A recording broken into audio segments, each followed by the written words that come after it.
And we're live. All right, our next adventure for Star Trek. So welcome to Upturned Table.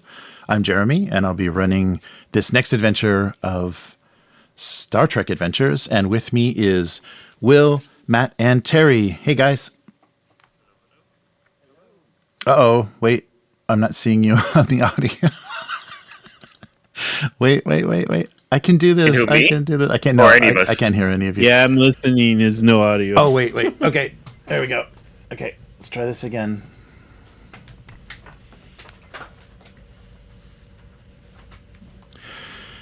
All right, wait a minute.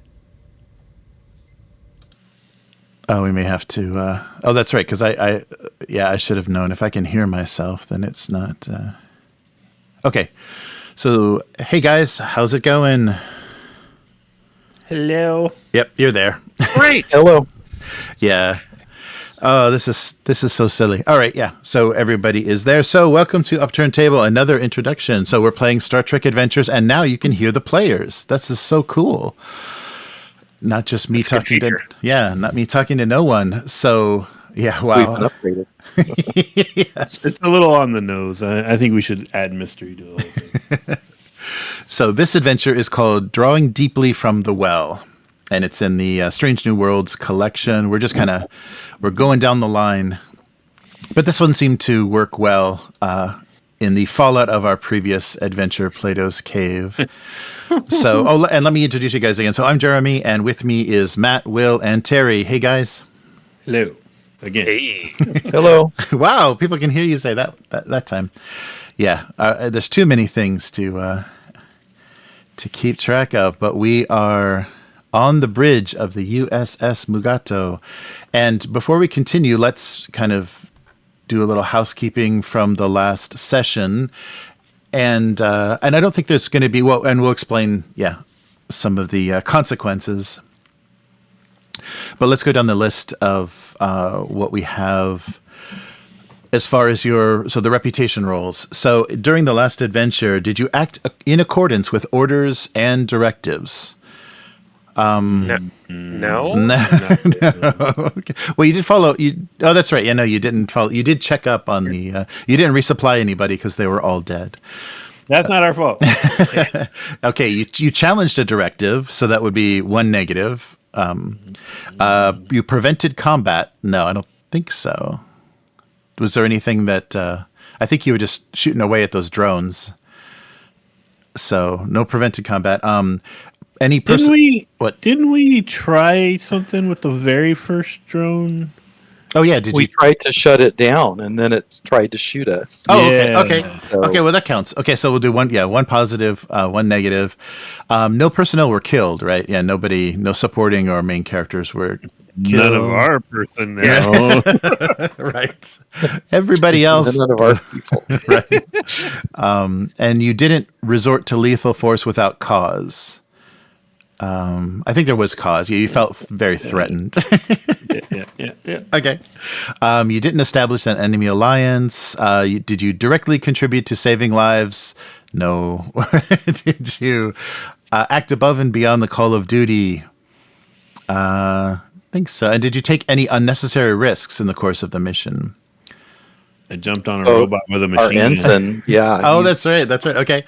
Okay, so that's actually a negative. What? Oh. Yes, so don't roll on that daring too much. Okay, so now everybody needs to roll 2d20s for your reputation check. And you want to, let's see. So positive, and for each you need to roll equal to or less than your current reputation. So I believe two of you are 13, and I think Matt is at 11. Right. So you got to roll under. Am I doing Asadon stuff? Okay. Oh yeah, please do. Yeah, please. Yeah, use his character sheet for now, and we'll explain Asadon's absence, or I guess Will can. And are we modifying this roll or something, or are we just doing it? We're just doing it. You're just doing it to see if you can get any successes. Okay. So we're just rolling from the left side of the screen. Oh yeah, that's fine. Yeah, you don't need to because there's no way to set it up. Yeah. Oh. Boom! 2 successes. All right. Woo! All right. Go ahead, Lieutenant Stark. Ooh, well, that's success. All right. Hey, that's the highest you can roll, isn't it? Yeah. Yeah. So one success and one success. Okay, but Ah! I think you're gonna be okay. I almost got no success. All right, and so for each d20 that rolls equal to or less than the rank privilege. Yeah, I believe so that counts as a focus. Did anyone roll a 1 or a 2? I don't think so. They got a 3. Okay, okay. Yeah, then nobody got under their rank privilege, so that kind of works like a focus. Okay, so now, if you scored less than the number of negatives, so there's only one negative, and everyone got at least one success, so nobody loses reputation. Oh, good. Yeah, you hung in there. But nobody gains. Yeah, nobody gains. Yes, greater than. Oh no! But if the number of successes was greater than, so whoever had 2 successes, then they can increase. You can increase your reputation by 1 for every success over the negative. So +1 for, I believe, Ute, right? Yeah. Yeah. Okay. That's kind of funny considering what I feel is going on. Yeah, All right, cool. yeah. So the reputation went up of the guy who went to like some kind of like sanatorium. Yes. Well, they're wishing him well. All right. So yeah, once you get 15 or higher, then the possibility of promotion happens. And so one thing, so just for everyone listening, one thing that we haven't been dealing with yet are the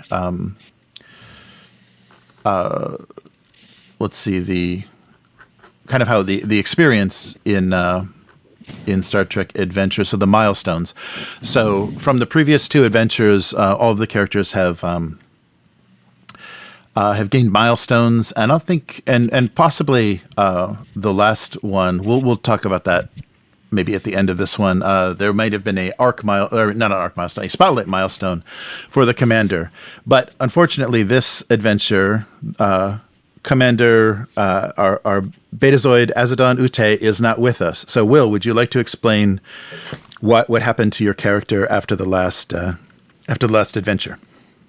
Well, I think that, like, in general, he's a Betazoid. He's not only is he telepathic, he's just what we would normally call empathetic, not just in a psychic way. And I think that dealing with all the deaths, like, he felt all the minds end. Right. So, and he's very much trying to make the follow Starfleet rules and everything that. So even though I think Starfleet overall view this as a successful mission, I think that he's gone back to Starfleet, back to Earth probably. Mm-hmm. I'm assuming that's where he would probably go to actually I don't think he's stepping down or anything, but I think he's going back and actually he's not being court-martialed, but I think he's going back and trying to almost appealing to higher ups to overview the case and give him he's really going back to make sure that they actually are okay with what happened, because I think that he feels very responsible for both one and many psyches being annihilated, basically. Mm-hmm. So I think he's just dealing with internal turmoil, and then is kind of trying to go back and is trying to find what he deems to be the ultimate authority, which is Starfleet Command, to actually give him it was okay, soldier. Good job. Get back in there. So he may return. Okay. Well, I think if I had lost reputation, he probably would not return. But the fact is, reputation somehow went up in this situation. Yes, he rolled well. Okay. I think that maybe he goes back and because of how he's handled, because don't forget he mutinied before this against the previous captain. That's right. And brought the ship back. So I think that maybe Starfleet actually is kind of thinking of him more as a paragon, as opposed to what he was thinking of himself as being. They're probably no, you're completely upholding our ideals. This happened, it was atrocious, and you feel bad about it, and you come back to report, and you're owning up to it, and that's what we want you to do. So good job, I think, is what's happening. Mm-hmm. As opposed to what he thought, which was going to go back and then being you're right. We're going to disband the entire ship, send the crew everywhere. Obviously, leadership on that ship was flawed. That's not what happened. It was the exact opposite. So. Okay. Well, that's good. Yeah, very good. So who will you be playing then for this adventure? I'll be playing Lieutenant Lelit. All right. So our yes. Mom's Yes. master, some would say. Right. With what is it? A mean left hook or? So this was Jeremy, not me, but she has a mean right hook. So I gave her. I got to pick some values for her. So I gave her a couple more, like no stranger to violence and seen too much to be surprised at some of her values. So nice. I think she's lived a harder life in the past than what we probably all envisioned this comms lieutenant having to deal with. We probably should have brought her along when we were dealing with everything, as opposed to leaving her like in the medical bay. Of course, I guess maybe she kept the doctor safe. Yes, yeah. That's right. I feel like the commander, when he does come back, is going to have like a copy of the ancient Earth book, The Secret, and like some crystals and.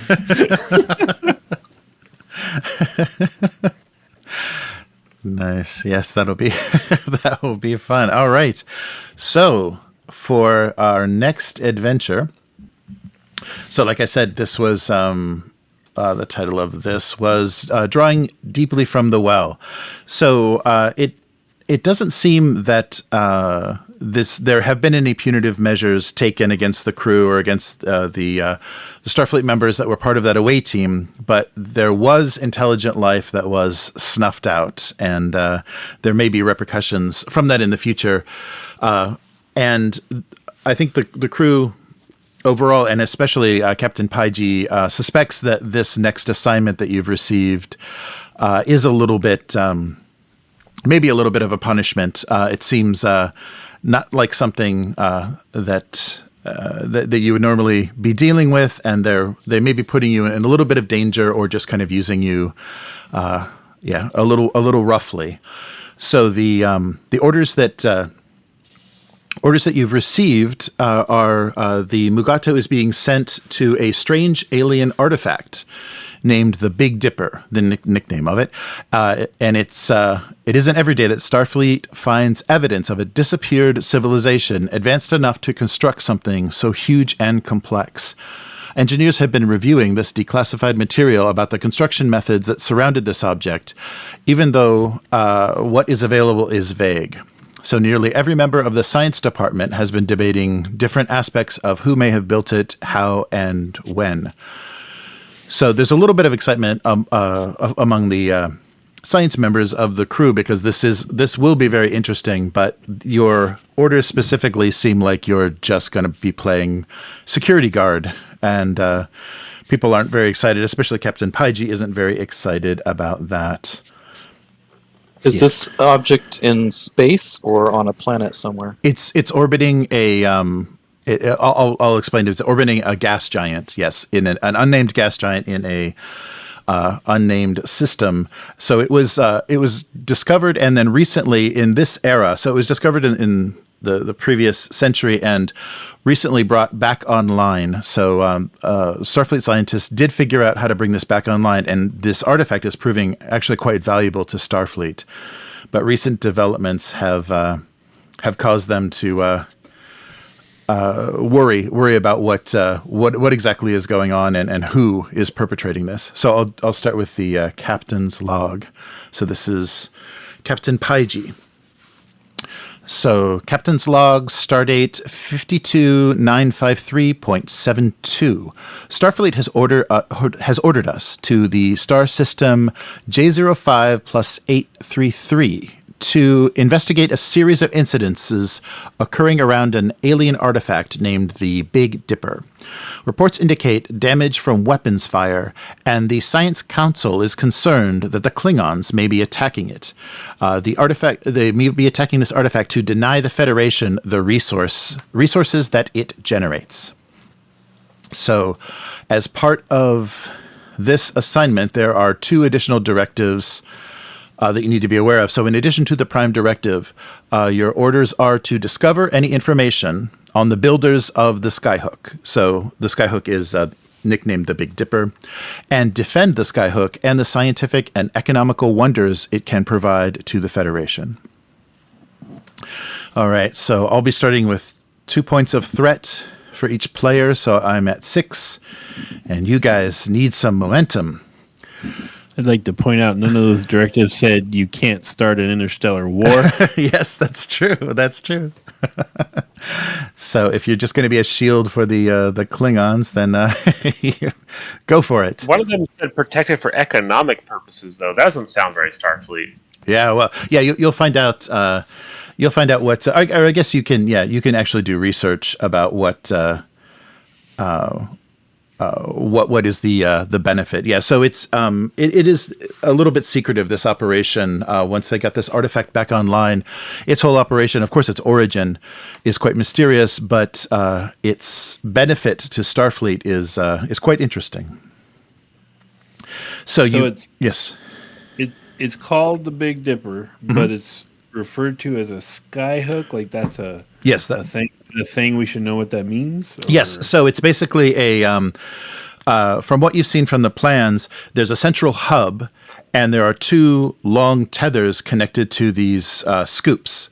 So these scoops are then lowered, and the scoops themselves are self-propelled. They basically have propulsion engines on them, and they're massive. They're massive enough for your ship to actually park inside one, and they are lowered down. Alternatively lowered down, like one then another, into the layers of the gas giant, and they harvest and process materials from the deeper layers of this planet, and the process itself is quite interesting. What basically Starfleet has found is dilithium. So dilithium can be harvested from these machines, and they were able to restore their function after discovering them. Basically, the generators or the engine that ran this system was offline. Starfleet scientists figured out how to bring it back online, and they also discovered that it can harvest amazing amounts of dilithium. So in these cloud layers on this gas giant, both metals and dilithium are harvested, and as the scoop is drawn back up to low orbit of the planet, it releases the dilithium encased in basically the metal. So they come out as these capsules so that they're protected in space, and so it just basically spews these contained packets of dilithium for then Starfleet to collect. So a very kind of interesting and unique mechanism. So are there Federation scientists there right now? Yes, there are. And there's a lot there's a lot of activity around this because of these recent attacks. There's a lot of activity around this. So so you let's see. The Helmsman has been given instructions. So McAndrews has been given instructions to come out of orbit a full astronomic unit, an AU, away from Purgatory. So what they're calling this planet is nicknamed Purgatory. The first planet in this JO5 plus 833 system. So Purgatory is a class JH world, so a gas giant known as Hot Jupiter world. So it's very strange to be exiting warp so far away from your destination, but Starfleet wouldn't give these orders without a reason. So space-time flattens, and the stars around your ship slow to a halt as it drops from warp speed. The view screens dim as the intense glow of an F-type star overwhelms the exterior sensors. The computers automatically bring the shields up as the temperature rises on the surface of the outer hull. So as your sensors adjust, what you can see ahead is a unique sight that brings out a sense of wonder in everyone who has dedicated their lives to exploration and discovery. A massive gas giant known as Purgatory, over 6 times the mass of Jupiter and nearly 50% larger. On the night side is constant strobing of lightning, and it makes the planet's clouds sparkle. On the day side, the streaks of black, brown, and pale tan, and the neon red marks of upwelling of different materials from deep below the cloud tops. So as large and striking as the planet is, and even at the slowly declining distance, the most obvious thing that is visible, is a brightly glowing line over the planet, the skyhook, your destination. So here, let me bring you guys to Purgatory. So you're seeing this, and I don't have a good visual representation of the skyhook, but basically it's a large hub that's being illuminated by the glow of the day side of this gas giant, with these large tethers connected to these massive scoops, and they're what's lowered into the atmosphere or into the cloud layer and harvest. So you're free to do any scanning or anything that you would like. The system itself consists of 6 planets. Most of them are just rocky worlds ranging from Class N to Class C and D worlds. And you also can get some basic information on the skyhook if you'd like. I'm going to ask the captain if I have permission to maneuver us in an evasive pattern until all our scanning is done. Of course, yes. Good thinking, McAndrews. Yes. We're 1 AU away from the planet, or yes. Yeah, you came out of warp that distance, and it's still very bright as you approach it at impulse. So yeah, I think the heat and everything, you were directed to approach it or to come out of warp from a distance because of the sudden the effects of the heat and radiation from the planet's surface. So you can run a reason and science scan task, difficulty 0, to get some more information about Purgatory. I would love to do that. All right. the Purgatory is the gas giant? Yes, yeah, that's the one that's visible. You can see the image, you guys. I set it up right. You're seeing the planet on the screen. The gas giant. We can see it. I don't see the artifact or the object. Yes, yeah, I did. Is there... You'll have to imagine. Yeah, I just described. Okay. Yeah. It's on the day side. So maybe in this picture, it's on the other side. It's behind the planet.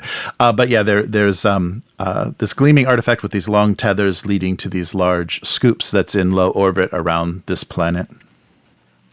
And the hub is your destination. The hub is the kind of the outpost where the science crew is involved.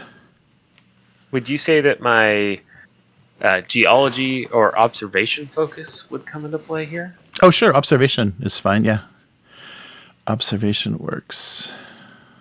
Come on. Roll good. Oh. Oh, well, there we go. All right. Very good. Well, yeah, that's 3 momentum because it was difficulty 0. So bank that momentum. And so in addition to the basic information about the system, so yeah, rocky worlds, uninhabited. There are no moons or rings in the system, but you also detect from this scan 3 Ptolemy class transports moving through the inner system: the USS Catalina, the USS Cavera, and the USS Infrared Dream, and a single Hermes class scout, the USS Bunker Hill. So if you want to spend any of that momentum, you can get additional information. You can obtain more information from the scan. Yeah, I would like to. So, how big are Ptolemy ships? I don't know what that class is offhand. William doesn't. Yes. So are they like Enterprise-sized ships, or are they like? Let me see. I think probably not. Yeah, I think everything is smaller because it sounds like scouts. Yeah. Oh, it's not even. I need to buy the command the command book for Star Trek Adventures. Yeah, they don't. The ship isn't listed. Okay, it's in memory beta alpha, whatever that thing's called. Oh, okay. Yes, the wiki. 222 meters long, 14 decks, crew of 220. Okay, so it is from our standpoint, it's a small ship. Mm-hmm. Yeah, compared to your Galaxy class, yes. Got a couple phaser banks. Ooh, it looks a lot like a California class. That's funny. All right. So you're gonna spend. Yeah. Spend some. Yeah, let's. Okay. Okay, so spend momentum.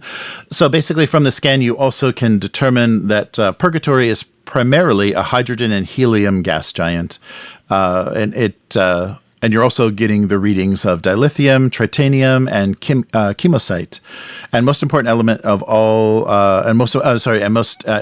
other common important elements like titanium, chromium, and cobalt are present in this cloud. The traces of dilithium that you pick up across the entire system are small dust-sized particles. So leaving from Purgatory, and so there's kind of a diffuse ring around the star that Purgatory orbits. So the dilithium is kind of all throughout the system in kind of a dust-like form from your readings. So I don't know if this applies to the game or not, but it says that the Ptolemy class is like built to carry like a passenger pod underneath it that can hold up to 300 people. Are these things equipped with those? Oh, maybe that's how the science crew was brought. Maybe that's because you're not gonna. Yeah, yes. So they sound like they're like kind of like not troop, but as far as Starfleet is concerned, troop transports. They used to like what do you call that? Like refresh crews and stuff. Oh, okay. Can the Lieutenant Stark scan for Klingon vessels, or? Oh, sure. So there wasn't apart from the Ptolemy class transports and the USS Bunker Hill, there weren't any other ships detected in the area. So no Klingon that you can detect. There's no Klingon presence so far from this, and you've done an in-depth scan of the planet and the area. So what ships are here again? These are all Federation? Yes, all Federation ships. Yeah, there are three Ptolemy class transports, and then there's the one Hermes class Bunker Hill, and probably all involved in the personnel at the hub. So the hub is the center of this skyhook called the Big Dipper. And they're here because the Federation is mining valuable dilithium.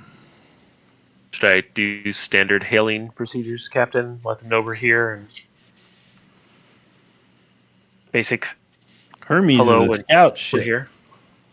So I'm sorry, I need clarification. Sure. So there's this ancient object, and that we're sent here to investigate. Mm-hmm. But that's what's being used to mine the dilithium from this planet? Correct. I think we're sitting here to secure it, right? To protect it? Yes, because it's been under attack recently, and they suspect the Klingons because the location of this system is close to Klingon space, is closer to the Klingon border with the Federation. So that was their first suspicion, just based on location.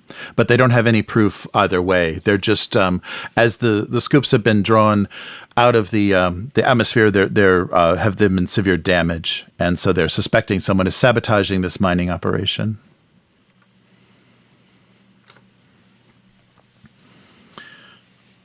So is the artifact manned also? There's a crew. Yeah, there's a crew in the hub. The scoops themselves are not. They're self-propelled and automated, but the power for them is coming from this control center, the hub of this skyhook.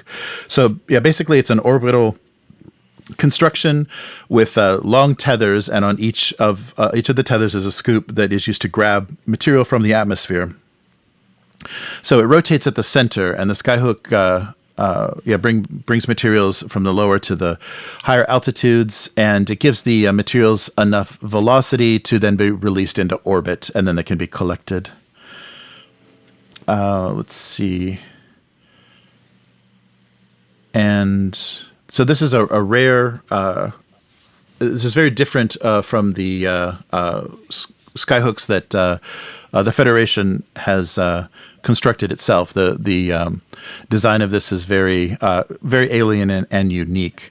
So at the center mass and rotation, there is a habitation, an engineering structure that they call the hub. So the hub itself is large enough to be occupied by 200 personnel. It has a shuttle bay and is capable of holding 6 Type F shuttlecraft. The habitable areas were not constructed by humans on the hub, but they are at least a few hundred years old. The controls have an interface that allows those who understand Federation standard to operate them. And let's see, but there is no... they don't have any other information about who built this. So it's a mysterious artifact from the past. The tethers themselves are constructed of carbon nanotubes woven around monotitanium cores and reinforced with standing graviton wave generated by the hub at each end of the tethers. So at each end, the two tethers hold huge ram scoops, plated in monotitanium, and able to fit about 2 Constitution-class vessels inside their intakes. So these are gigantic. When the ram scoops enter the atmosphere of purgatory, they begin to ingest huge quantities of gas and dust.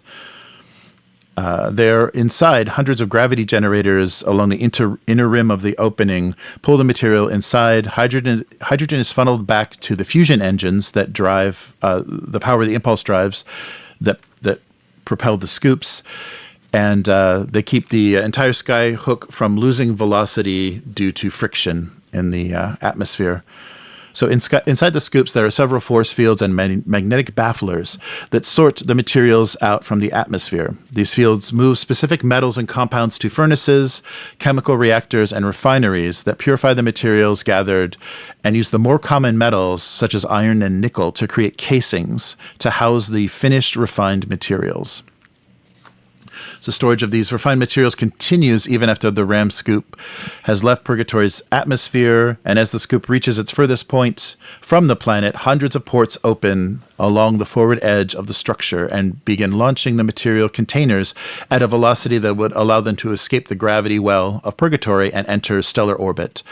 So remnants of decades of launches are still visible across the system. So that's the dust that you're seeing. And approximate dimensions of the ram scoop and refinery pods are staggering, but comparable, but tiny compared to the overall to the Big Dipper. Each pod is slightly larger than an Earth dock. It's about 2.2 kilometers wide, and the structure itself goes back about 6.5 kilometers. So that's all the information that you have on file, and that is exactly what you're seeing. Is there any damage to the Federation vessels or the artifact itself? The thing that's being attacked is the scoops. So yes, if you're able to see, if both scoops are not in rotation now, you are seeing scoring and damage to the outside of these scoops. But as far as the Federation ships and the hub itself, the center of the skyhook, there isn't any apparent damage.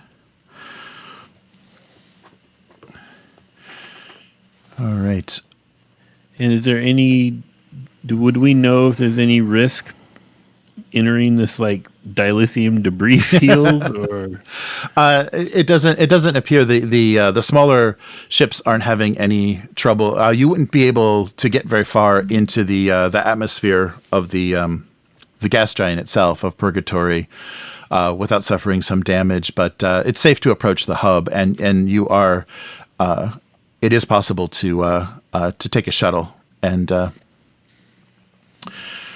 take a shuttle to board, and they do have. You do know that because of the hub's unusual structure, you don't have direct transporter lock, but you can do a handshake with the hub's transporter pad if you would prefer to use transporters to get to the hub itself. But no, I just shoot Mendez a dirty look when that comes up.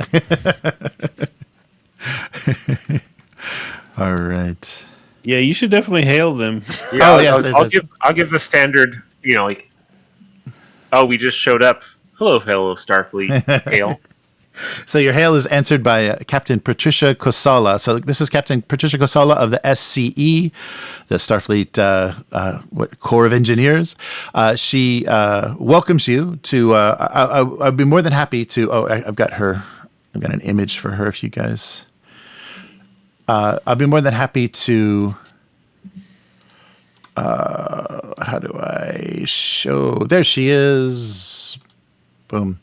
So she shows up on this screen, and looks very warm and inviting. And I'd be more than happy to show you around the hub and explain our operations and the difficulties that we've been having. Thank you so much, USS Mugato and Captain Payjh, for answering our request.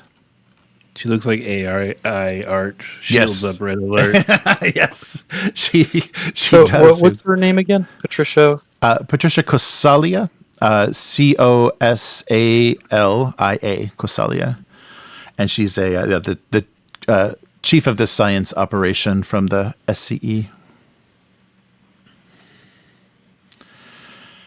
And so, FYI, that other ship is a single nacelle scout ship.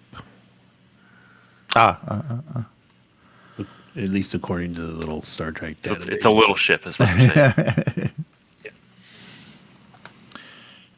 All right. What does our captain recommend that we do? So Payjh says that the unusual handshaking with the hub, since we have no direct transporter lock, I would advise perhaps taking a shuttlecraft.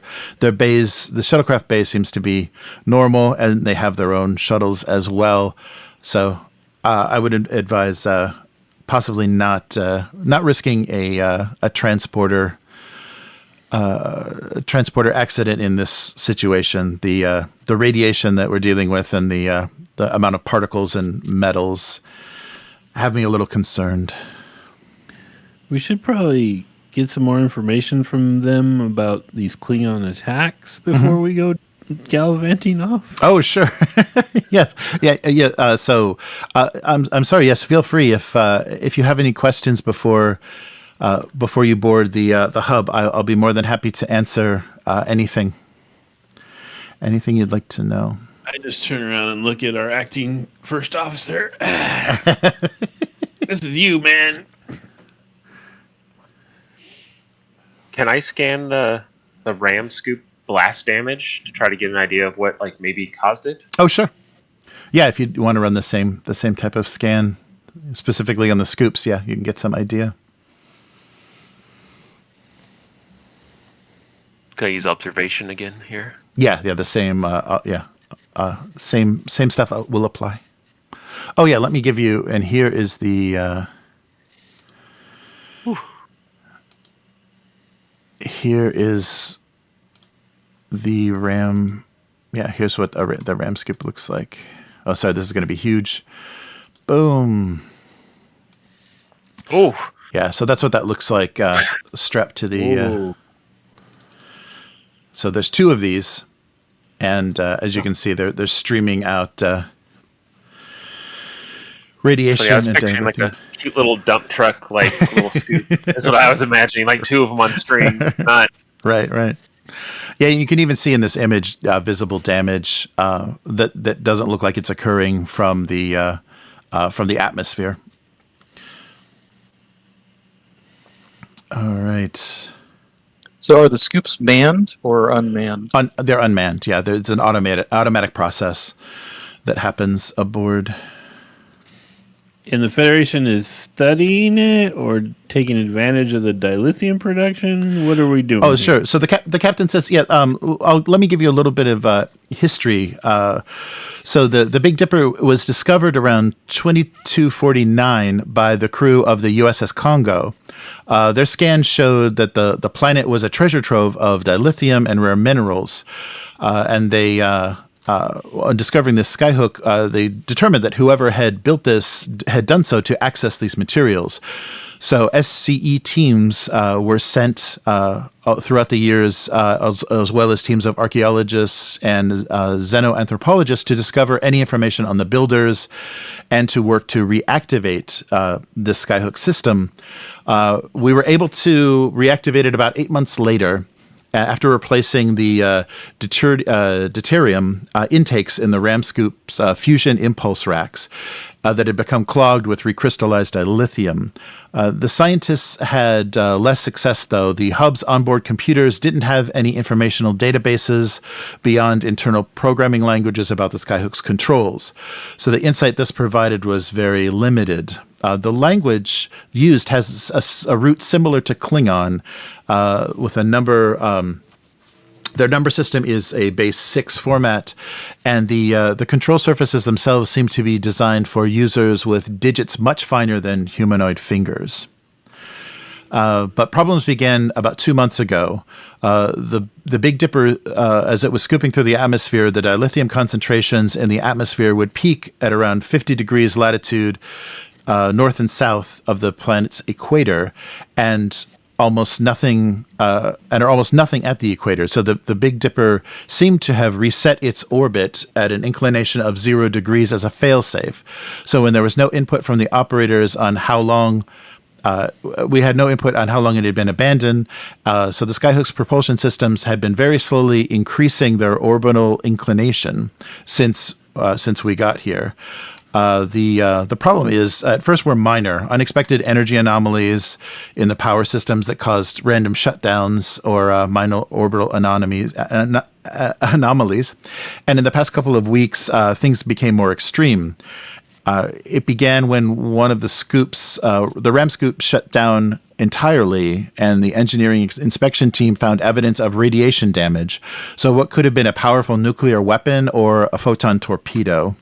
Sensors didn't indicate an attack, just regular operations. So the damage has been increasing, and each of the RAM scoops are now pockmarked with scars from these attacks. So far, the engineering teams and investigators on the USS Bunker Hill have been theorizing that it may be covert Klingon attacks to prevent this rich source of dilithium from being used by the Federation. So that's why you were called. And I want you to know that because of the importance of this dilithium and the strangeness of the attacks, we requested a ship that was better suited to handle a Klingon vessel. I'll give you full access to any of the systems on the Big Dipper hub that you may need, and you can utilize any personnel or equipment aboard during your investigation. Were these attacks happening while they're in the atmosphere doing their scooping? Yes, yeah. Okay, So, that's how they haven't seen what's happened. Correct. Yeah, that's yeah. To see. Right. They have to uncloak to shoot, right? So right. the whole Klingon thing is just a theory. They haven't actually seen a Klingon vessel. Correct, and they're just assuming because they haven't seen them and because of the location, it may be Klingons because they were cloaked. But because the only readings they're getting are normal operations from the scoop, but the scoops keep coming back with all of this damage that appears to be, a nuclear weapon, a photon torpedo, like large scale attacks. Well, this may be me jumping massively ahead, but can I scan the atmosphere for distortions that, for instance, a cloaked Klingon ship would? Oh, sure. If it's a gigantic gas giant, maybe they would. Leave a trail, like a void, or eddies or something in the atmosphere. Sure. Yeah. You can go ahead. And I'm just scanning like a crazy person. Same thing, right? Yes, and this will be difficulty 1 if you're going a little bit more intensely into and trying to isolate some sort of presence. Okay. So do you guys think that there's maybe there's a ship hiding inside this gas giant that's firing? That's what I'm trying to see if I can locate. Yeah, it seems like if they are cloaked Klingon vessels, we should be able to find disruptions in the atmosphere, right? So I'm going to spend one of those momentum I've secured from my previous scans to just keep on scanning. Okay. Cloaked ships emit plasma. Oh, okay. So what you got? So I can maybe look for plasma trails in the atmosphere? Is that what you were suggesting? They emit plasma while they're under impulse power. And cloaking fields attract tachyon particles.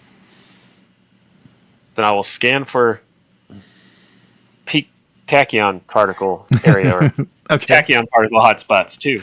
Okay. My lowbrow just looking for like.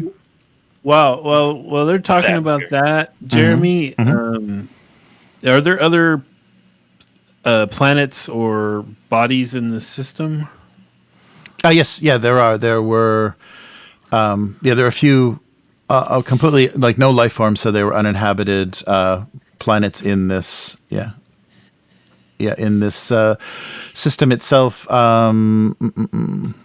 Let me see what. Oh yeah. So there are rocky. There's 6 other planets, or six planets in this system. Rocky worlds ranging from class N to C and D. But what's the name of the odd man out ship? The Hermes? the Bunker Hill, the USS Bunker Hill. Bunker Hill. Yeah. mhm. Yeah. Is it a scout ship like I read, or Yes. is it something? Yeah, Okay. and you can hail them as well. Can I contact their helmsman and Oh sure. just chat about whether they've done readings of the other bodies and anything they might have come up with or Yes. or not? Yes, just let me find them. Let's see. Oh, okay, there we go. Yes. So the you know that the captain of the USS Bunker Hill is Has Haft, and What? his name is Has Haft. HAS. Have. Yeah, Has Haft. Yes. All right. Captain Okay. Haft. Is he short? He is a Tellarite. Oh. Yes. Cool. So you can hail him, and then they have a science officer aboard Nelia yacht. The helmsman doesn't have a name, but if you'd like to hail, I guess you just hail the ship and see what you get. All right. You want me to open a line for you there, Ensign? Yes, please. It's so much work to just push this button.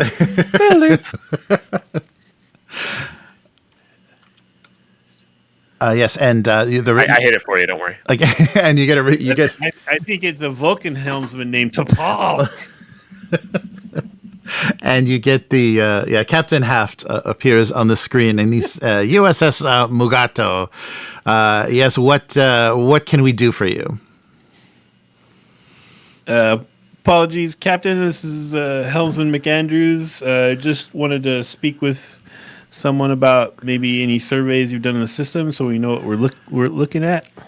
Yeah, my Commander Yacht, our science officer, may be able to help you. She's been most involved in the in the scans that we've made since we've arrived here, and coming to the screen is yet another Tellarite. So what seems to be from who you can see from the view screen is this is an entire crew of Tellarite Starfleet a Starfleet crew of all of Tellarites. Yeah, keep them on their own. I think that's for the best. What was that, Ensign? Oh no. What was the commander's name? Oh, so so Commander Yacht is on the screen. Yes, I am Commander Nadia Yacht of the USS Bunker Hill.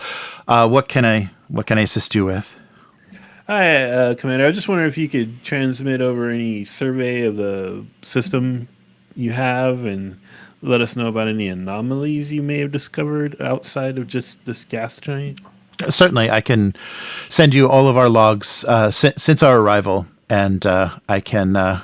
We've been patrolling this system for about 11 days, and as of yet have not contacted or detected any Klingon vessels in this sector.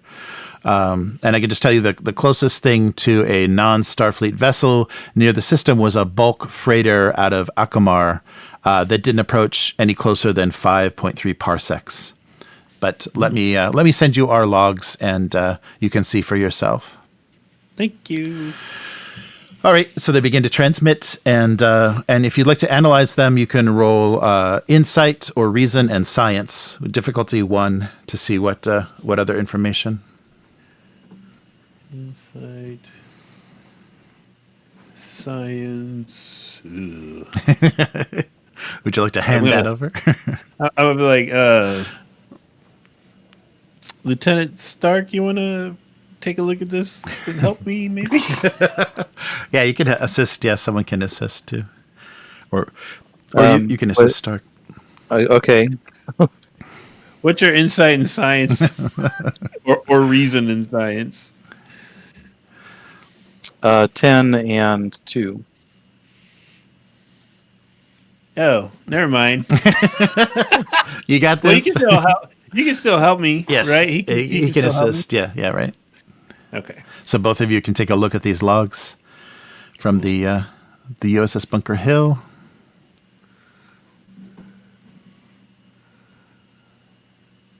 Well, that feels good.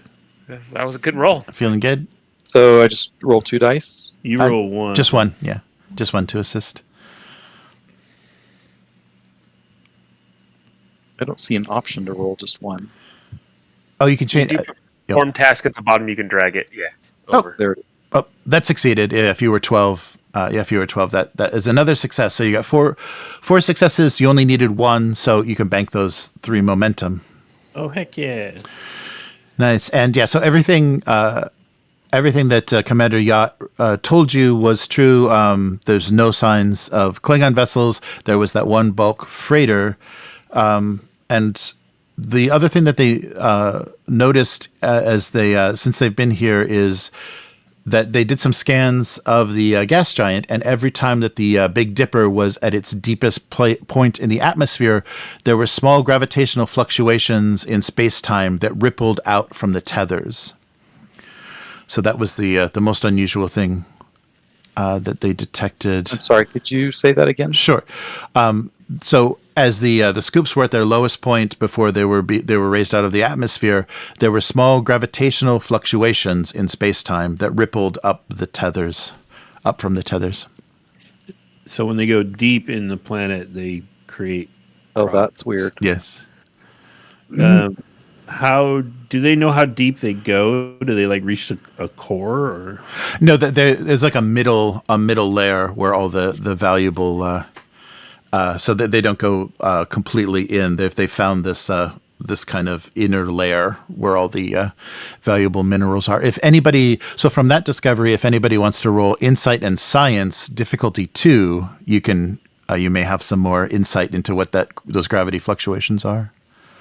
I would love to do that. I did earlier get a 3 success. So you said it takes 1, so I guess that's more momentum. Sure. To see if we'd locate any Klingon or any ships. If I can assist with that, I'll do that again. Mm-hmm. Oh yeah. So Lelit had the same results as the USS Bunker Hill. No Klingon. And nothing, no plasma or anything that would indicate cloaking or anything as far as Klingon presence. So I'm sorry. So to understand the space-time distortion thing, I'm going for reason. You said. Insight and science difficulty 2. All right, and I don't assume that debate or inspiration would probably help in this situation. So. We have 1 million momentum, so I'm going to spend 1 to make it 3 dice. Were you going to aid me with this thought, Lieutenant Stark? That's what I was asking, if it's possible. Sure, yeah, you can go ahead. And then I have an astrophysics focus. Does that help at all? Oh, yeah, that would be great. Yeah, that would help, definitely.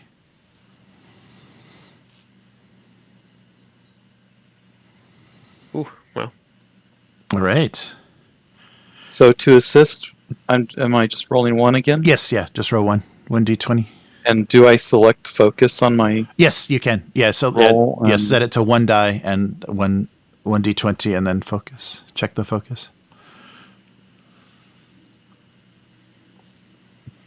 Ooh. Oh, nice. Okay, wow.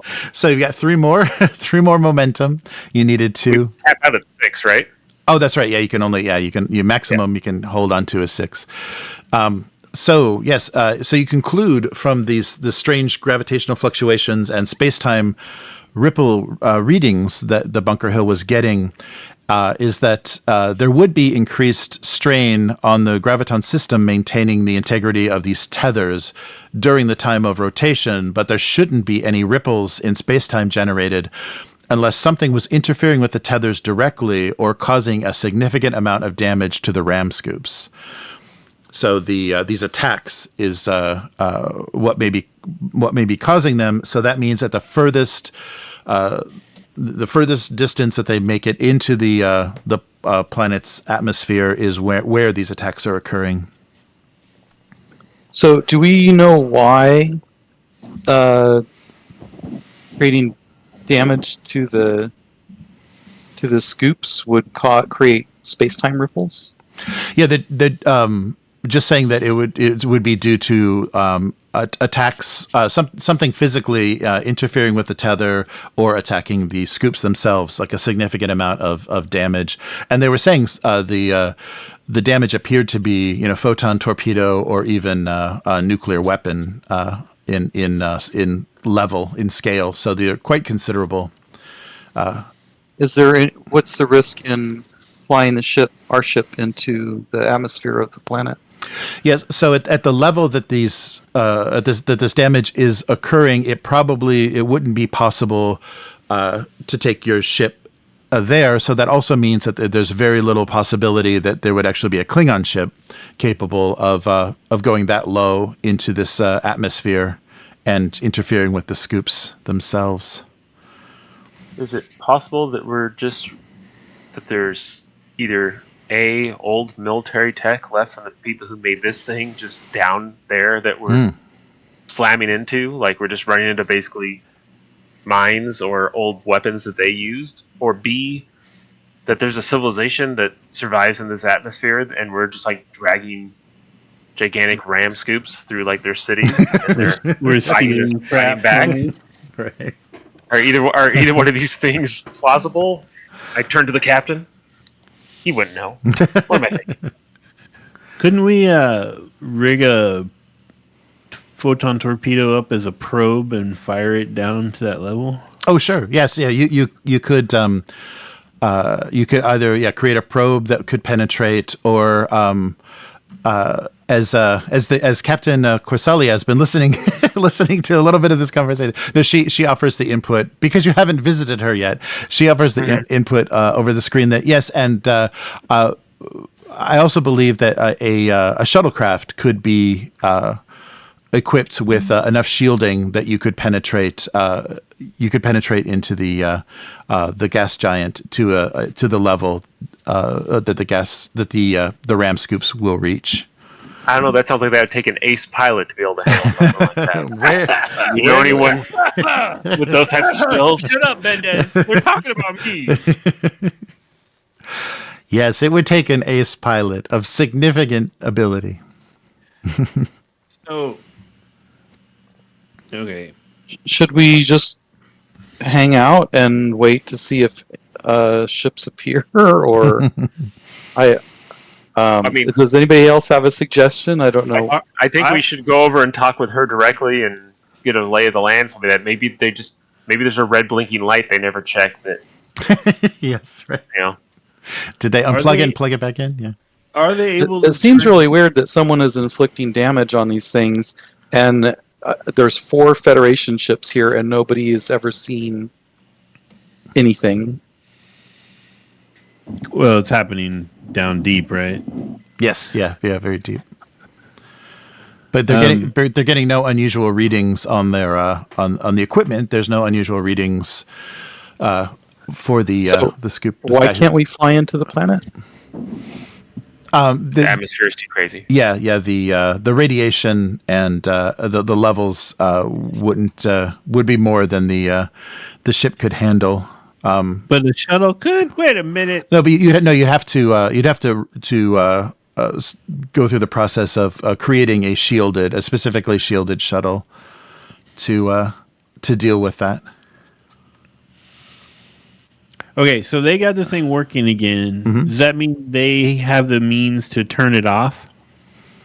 Oh, sure, yes, but it's a very valuable resource to the Federation, so They are I didn't say break it. I just said turn it off. Yes, they're. Yes, it is. It would be possible to turn it off. If we're gonna go down there, I know I'm jumping ahead, but if we get to that point, I would suggest that thing be turned off until we're done. Ah. Mm-hmm. You don't want to write it down? I don't want to make any weird temporal thingy majiggers while we're flying our ship that shouldn't even be down there. Mm-hmm. Yes, that makes sense. It's space-time distortions, not temporal thingamajiggers. But okay. Thingamajigglers. So should we go over and talk to Patricia Quisselia on the hub? On the Big Dipper? She's on the Big Dipper? I thought she was on a ship. No, she's on the hub, the center hub of the Yeah, she's in the hub of the Big Dipper. Okay, are we flying a shuttle over there? Or? Well, I mean, I don't get to make the bridge or make the away cruise now, so we need. Looking at you, Ron. Ron, no, is Ron not coming? Not that Ron. Oh, okay. Ron. Ron. Okay. Ron. Yes. Yeah, let's just call him Ran, because when I named him, I didn't know we were going to have a Ron Templeton on the bridge. It's Ran or Stark. Okay. Okay, well, we're looking at you, Lieutenant Stark.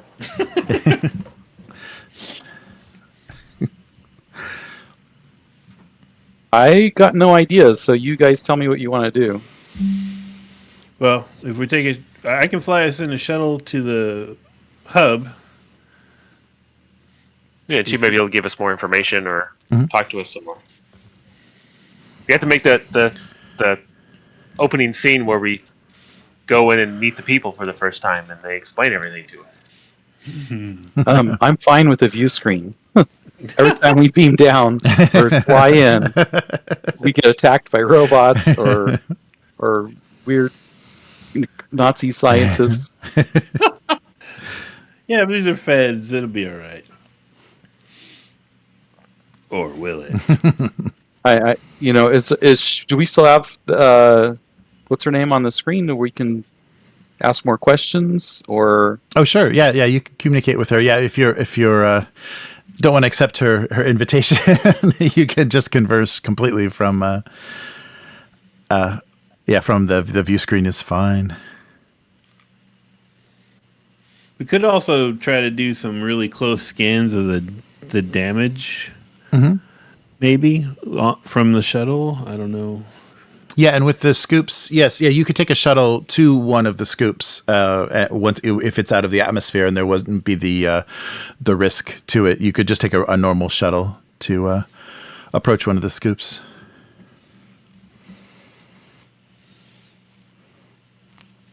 What do you think, Lieutenant? Well, is there any kind of pattern to the timing of the damage? Does it happen at the same time every night? It just happens at the same depth, but time-wise, it doesn't. There's no consistency in the time of the attacks, but they all happen at the furthest extent as the ram scoop is at the lowest point in the atmosphere before it returns back. Yeah, it's definitely disturbing something. Yeah, I think it's just trolling through something, right? And we might be dealing with two different ancient alien things here, one harvester and one completely unrelated thing. Yeah, because didn't you say that well, maybe I'm wrong.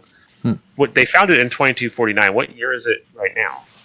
Oh, it's much later, yeah, it's kind of gone on and offline as they've had strange. So she was explaining a little bit of the history of it, and it's kind of been a little bit problematic. This has been the most stable that the production, the mining operation has been, but now they're having these attacks, so it's very, very strange. But it did take a significant amount to get it back. The most recent attempt to get it back working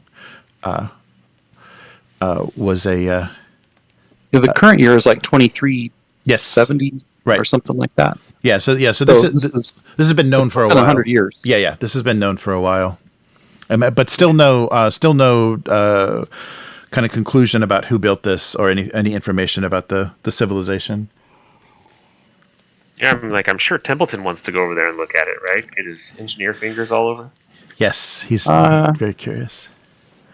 I think maybe Templeton and McAndrews and Lelit should take a shuttle and go check it out. And Lieutenant Stark? I'm chief of security and first officer, so I should probably stay here on the bridge, right? But we need security. And a commander? Yeah. Okay, you got me. So 4 of us then, Cool. or should we? Unless we bring Seki because,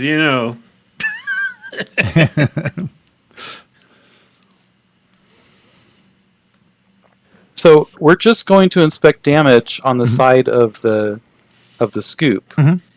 I don't think we need to send half the crew down there to do that. I thought we were going to the hub to talk with her and hang out with her. I would Red- suggest. Okay, I misunderstood. I thought we were going to go check out the damage. Well, I was suggesting we do both. Mhm. Like we could go inspect the damage and then, move on to go talk to her. Like Okay, let's do that then. Okay. Damage first and then go talk. I think so. Okay. All right. So I'm you're gonna go ahead and arrange for how many of us are going? 4 or 5? 4, I don't think we need the medical officer. I'm gonna go ahead and make sure we have 4 of those environmental suits in the shuttle. okay. All right. Those don't help if we depressurize in space, right? Makes me feel better. You got me through that plague planet. That That was a disease, not the vacuum of space. But yes, I hear what you're saying.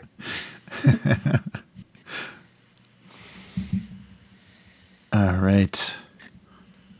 By the way, we've been corkscrewing this whole time. I don't know if Oh yeah. Yeah, just spinning. the captain never told me I had to stop my evasive maneuvers, so we've just been. Nice. Hey, you can cut that out now anytime, Ensign. I'll send over like the settings for that to Mendez's console. Like, there you go. That's the McAndrews maneuver in case you need that later. All right. Yes. Yeah. And so the Captain Cosella tells you that you can easily use a shuttlecraft to visit the ram scoops. There are no docking ports on those structures, though, but it's far easier to fly inside it with a shuttlecraft as opposed to a full starship. And Is this damage like actually like it breaching it in some places, or is it just kind of scarring it? it's just scarring it. It's doing heavy scarring to the outside structure of it. From your just visual inspection from the ship.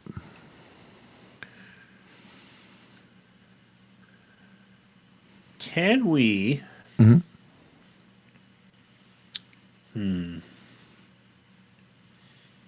Either with a transporter or like a tractor beam. While we're gone, can they like get a bit of the dilithium that's floating out there and just bring it in to study just to be safe? Oh, sure.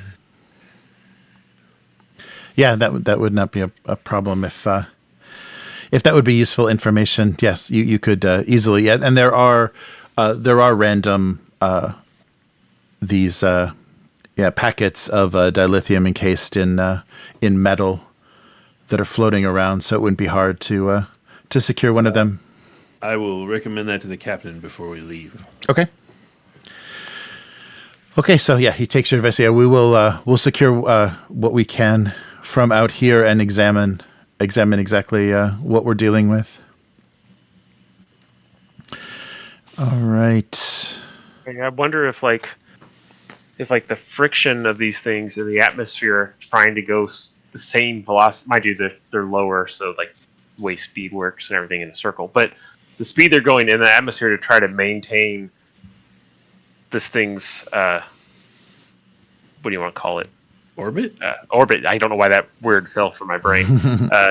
Like, I wonder if there's like some type of friction or something going on that's just like igniting things in the atmosphere, and there's a bunch of crazy gases and chemicals and dilithium and stuff down there. Maybe just the act of engines blasting in this atmosphere at that speed, Maybe, is igniting things.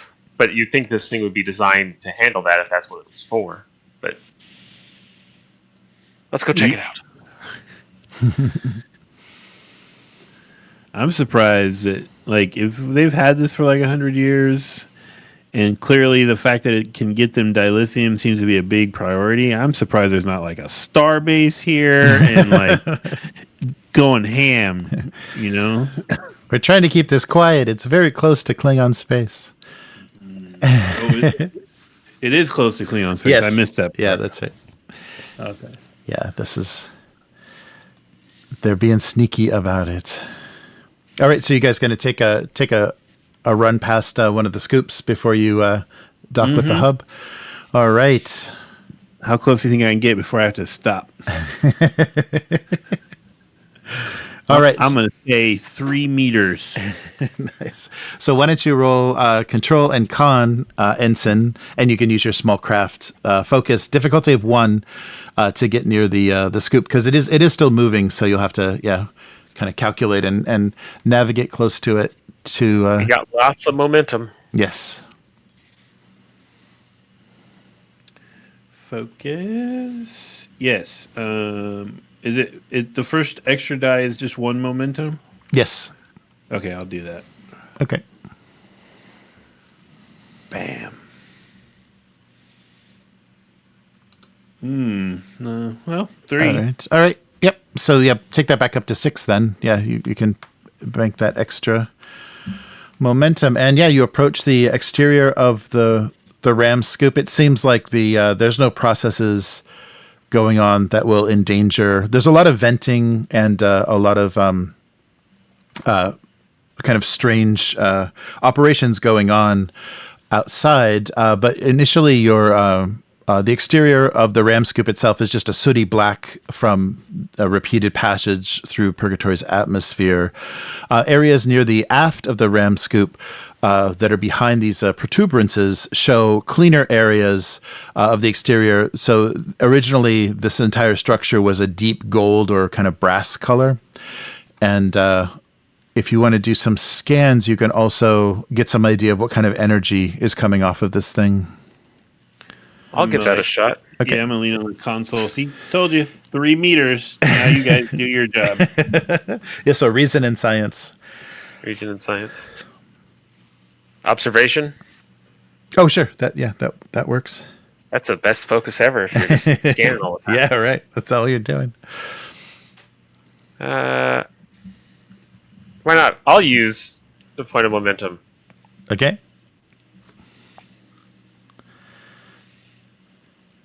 Oh, there you go. And you got it back. Okay. Yeah! Nice. Okay, so there are signs of incredible energy usage coming off of this thing. Ionizing radiation is pouring out of vents. Cooling fins are glowing bright yellow. And there's also a wide spectrum of electromagnetic interference from various sources. Do you want to modulate those shields to better protect us from that ionizing radiation there?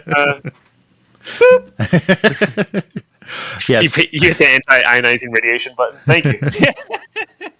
I have a shortcut. I got macros. Right? And so this is all yes. Can Lieutenant Stark evaluate the scarring, like, because he knows weapons and stuff? Oh, sure. Yes. How would I do that? You could do a let's see, probably just similar to a scan. You could use. Let's see what your what some good stats are. So either reason or insight, and then your security, your weapons knowledge. So probably reason and security would be a good good combo to evaluate. Okay, and then any of my focuses or talents help there. Let's see. Have Oh yeah, maybe combat. Yeah, combat tactics. Yeah, because that would be like combat tactics, what they would have been hitting. Yeah, what they would have you been using. I'll be right back. Oh, okay. And we got lots of momentum if you want to spin some. Oh, no need. Look at all that. Yeah, you killed it. All right. Yes. So, from now that you're up close and from your analysis, it doesn't look like photon torpedoes or any modern weapons are causing this sort of damage. This seems very unusual and very older weapons. So something like a nuclear weapon from a much older technology. These are very large scale. Many megaton in power, but it doesn't seem to be photon torpedoes, just from the type of damage and the patterns that you're noticing. So much older weapons. Not standard Klingon weapons, then? Right. Yeah, it wouldn't be anything. Yeah, it doesn't look like Klingons could have done this kind of damage. It appears to be from much older technology. So, like a nuclear warhead. Yeah. Exactly. Yeah. My theory's holding up. 2 different technology, 2 different cultures. Just saying. But where are they coming from? My theory is that there was originally they were defending this area with their for them advanced military tech, like nuclear satellites and stuff like that, and then it's been abandoned, and that stuff all fell down into the planet, and now we're just trolling through it. Is what I keep thinking. But if we have to rig up a special shielded shuttle, and our Galaxy class starship can't even go down there, how would primitive tech things make it down there? Well, obviously maybe it's made out of the same metal that this thing's made out of. Is this made out of some weird metal that we don't understand? Oh, the ram scoop itself. Yeah, it is very strange metal, and it does seem like the damage itself is in some places healing. It's somehow being healed. It's just kind of hard to understand what exactly is going on. But there's obvious points of damage, and then there's some kind of restructure. There's it looks like something almost alive or organic, but it's not. It is all metal from your scans. Is starting to reattach some of these broken apart panels and things from these detonations. I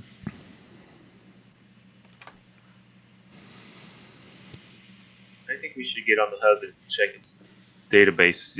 You said originally it didn't have any data about what it was doing before, right? It just had functional stuff. Right. Yeah. Databases were completely blank. There was no information from when they discovered it.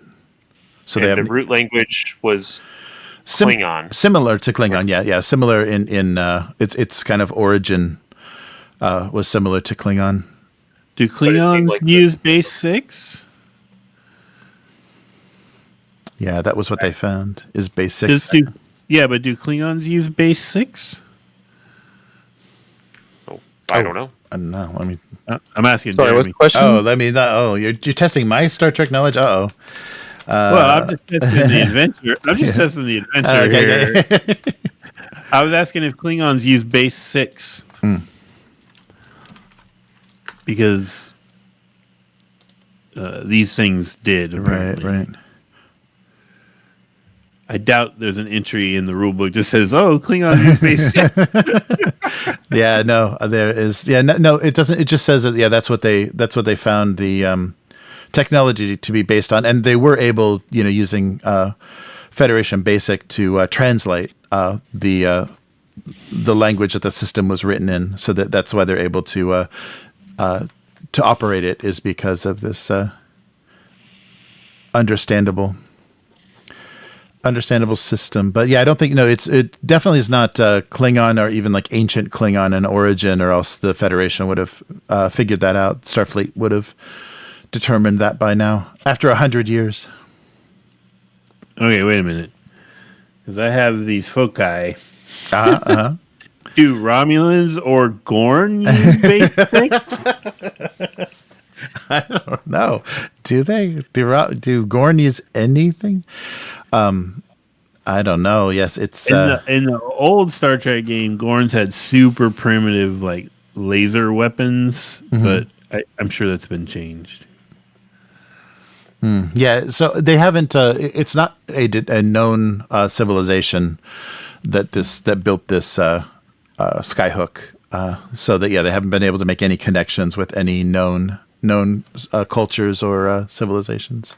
Right. I'm just trying to figure out if the whole similar to Klingon thing is like a red herring or what. Yeah, it seems like that they just that led them to believe that there was some Klingon involvement, but it doesn't seem to be the case. And you said that like the shuttle or the hub itself is set up for aliens that aren't exactly human in shape, right? Right. Yeah, they're taller. Longer. Yes, yeah, taller and much more slender. Yeah, slender fingers than standard humanoids. They're not Klingon, but maybe related to them in some way, or maybe just conquered them in the past, or were conquered by them in the past. Oh yeah, if somebody has any Klingon knowledge, does anybody have any knowledge of Gorn? Let's see. Yeah, but if you'd like to, I have hazard awareness. That sounds like it applies to Klingons. Right, it does. It does, doesn't it? Yeah. So if anybody would like to test their knowledge of Klingon, you can do an insight and science task difficulty 3 to see what the closest thing to that is known. Want me to tell you what I know about Klingons there, Ensign? Sure. You said base difficulty 3? Yes. Oh no, I don't think that any of my. Can we argue about it so I can use my debate skill? I'm going to spend 2 momentum to make this 4 dice roll. Okay. Oh wait, it takes. Yes. 3. It takes 3. I'll do it. That's fine. Okay. We've been rolling huge all night. Let's do it. Okay. Uh-oh. Oh, 3 successes. Oh, you got it. All right. Yes. So, so from what you've known, you're doing better than Starfleet's Corps of Engineers here has. It is possible that this is a Herc structure, so also known to the Dominion as the Burrowers. So it's a race from the Gamma Quadrant. Is probably the closest thing in Klingon language. They're known as the Herc, HUR''Q, and which means outsiders. Gamma Quadrant is the one through the wormhole, right? Yes, the Dominion. Yes, yeah.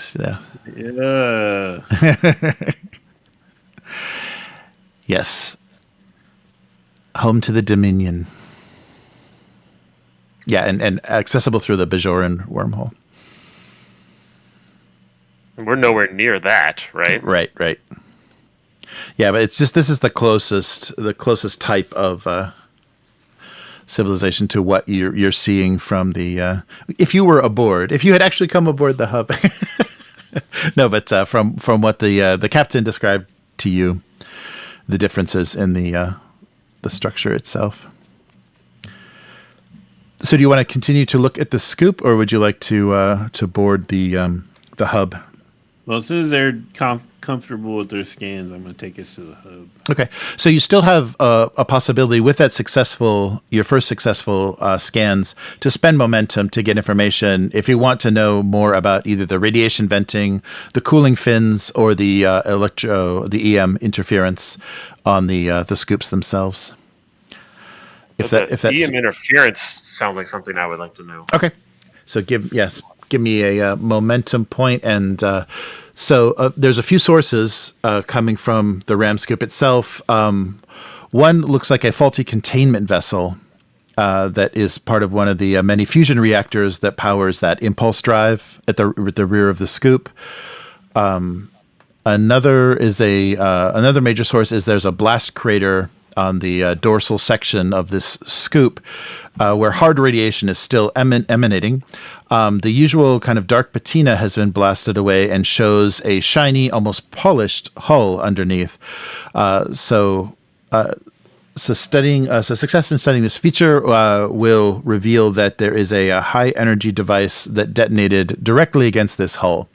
So you're also getting some radioactive decay byproducts in the scan to show that it was not an antimatter weapon like a photon torpedo. So as Lieutenant Stark had suspected, yes, it's not antimatter in nature. So the only reason the damage isn't more severe is that the hull of the ram scoop is incredibly tough. From your readings, so the blast pattern and radioactive decay elements showed that it was a combination of a fission fusion device with a projected yield of about 600 megatons, so far larger than anything ever developed by Earth during the 20th and 21st centuries, and only matched by the 23rd century photon torpedo in strength. And this appears to be one of the most recent damages that you're getting, and is one of the sources of the EM interference. I think we're going to fail one of the main directives on this one too. I think that we're messing up some civilization that somehow exists in this gas giant. Told you. So, since he made his role in the Klingon thing, can we talk about the Herc? Because sure, you get some. There's a deal with them. Oh yeah. Like a long time ago, they actually attacked the Klingon homeworld and stole their sword of Kalis or whatever. So yeah, they got beef. They got beef, man. Well, maybe it's here. That'd be bring back their. No, they got it back somehow. Oh, did they get it back already? All right. Is that before or after they killed their god?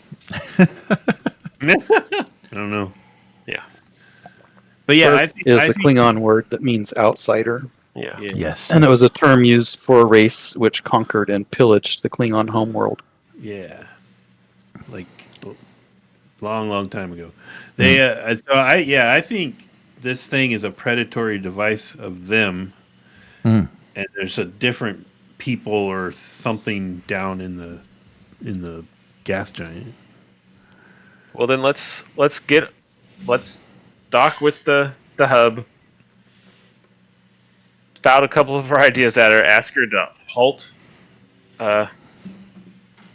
scooping for, I don't know, however long it takes us to refit a ship. 20 minutes or 6 days, however long it takes us to do this to a ship, and let us go down there and see if we can observe anything. That's my pitch. Yeah. Well, you guys both outrank me, so okay. All right. So yeah, you're gonna dock the shuttle with the hub itself. Do we enter something for that, or is this like an external docking thing going on? Oh yeah, it's an external. Yeah, just their external docking bay that they rigged up for their shuttles themselves. So if you want to roll a difficulty 0 piloting to get some momentum going, feel free. But yeah, just be careful not to roll a 1. Or I'm sorry, 20. What happens if you roll a 1? Sorry, 20. Yeah, sorry, 20. The complication. Yeah, sorry. 1's good. The 1s are good. Roll lots of ones. Roll all the 1s. Then you get lots of momentum. We're used to games that go the other way. Yes, right. We're rolling under. All right. Control. Is this control and con? Yes, yeah, that's perfect. With my small craft focus. Yes, of course. And this momentum I'm spending. Ooh. Didn't even ask permission. Oh, there you go. Ooh. All right, 3. Okay, yeah, so that's 3. You can add 3 momentum because it was difficulty 0.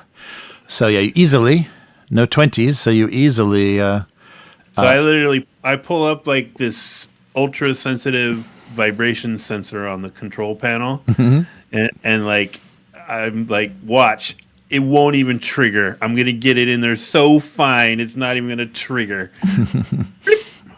All right. Is it a one button? Do you have a macro for that too? You're talking about how awesome you are. You hit one button and then cross your arms. The ship auto docks. All right. Okay, so Captain Cosello welcomes you. She meets you at the docking bay. And it just gives you a quick tour around the hub itself. So you immediately notice that it is definitely built for much taller creatures than humans, and the doorways in the rooms are much larger, but the design of everything, the walls and surfaces, and even the furniture, the original furniture there is almost artistic. It's made from highly reflective chrome, and the patterns are reminiscent of wood grain. So very unusual design inside, but there's also been a lot of Starfleet additions since then. The scientists have installed a lot of consoles and panels and stuff to kind of disrupt this beauty. So overall, if you would have just seen it in its original context, it'd be quite a magnificent area by itself. But now it's been kind of because it's being used by Starfleet, it's been altered in many ways. And she points out, as she gives you a quick walk through the hub itself, she points out the alien hardware that is providing the power for the hub. There's a crew recreation center, and of course a command center, and then a small briefing area set up with the prefabricated chairs and a table, and sitting on the that table is a model of the Skyhook itself. And so she's interested about any of your theories or ideas from after examining the scoop itself. So she asks you to sit down, and you just talk about what your theories are. Yeah, I think we're going to pitch our. There may be either residual civilization or weapons down there, or potentially life forms down there that are right now being assaulted by this Skyhook. We would ask that she, as we said before, that she holds off on skyhooking until we manage to refit a shuttle with the appropriate shielding and go in for an actual closer look. Certainly, I can request a halt to the processing and see what they say. If we are in fact interfering with some sort of sentient creature with this operation, because we have no idea if the builders of this Skyhook were intending or aware of that itself. Yeah, but we would definitely have to cease operation and determine what we were dealing with. So I'll put in that request, and as I said, also I can help you equip a shuttle if you would like to examine the gas giant itself much more deeply. Yeah, we noticed, my engineer friend here told me that the scoops themselves seem to be regenerating. Are you aware of their self-repairing capabilities? Yeah, we haven't thoroughly examined the interior of these scoops, but there does seem to be some sort of automated system, perhaps auto repair units, something within these ram scoops that deals, because of the tremendous friction and what they're exposed to, that deals with damage. But yeah, we've noticed that they do seem to be regenerating in some way. There's not good information because we haven't penetrated inside them. Once we began, it's not possible to do while they're in operation. So we haven't done that. If I get permission to shut down the operation, you're more than welcome to examine the interior of the ram scoops themselves. But I don't have any data other than we have noticed the same thing, that they seem to be abnormally resisting damage as if they were healing. Yeah, I mean, I'm just a humble lieutenant, but it seems to me like this incredibly durable, self-repairing technology. I realize dilithium is the lifeblood of starships, but it seems like that technology would be worth some downtime. Certainly, yes. I mean, we can ask Starfleet about that and see what they would advise us to do. Isn't she in charge? No, she's in charge of just keeping the thing operating. Keeping this Skyhook operating itself. But yeah, she isn't she just like a chief? She's not like a. Well, they're calling captain, they're calling her rank is captain. Oh, okay. Yeah, her rank is captain, but yeah, so she but she's just basically the head researcher here. So yeah, she's in command of the facility, but I think the financial the financial loss of shutting it down would go above her. So yeah, she could in an emergency, of course, shut things down. But yeah, just for this investigation, you may have to make a request.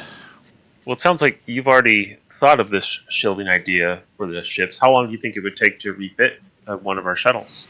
Oh, I shouldn't. I don't think that it would take long. Let me see here. Yes.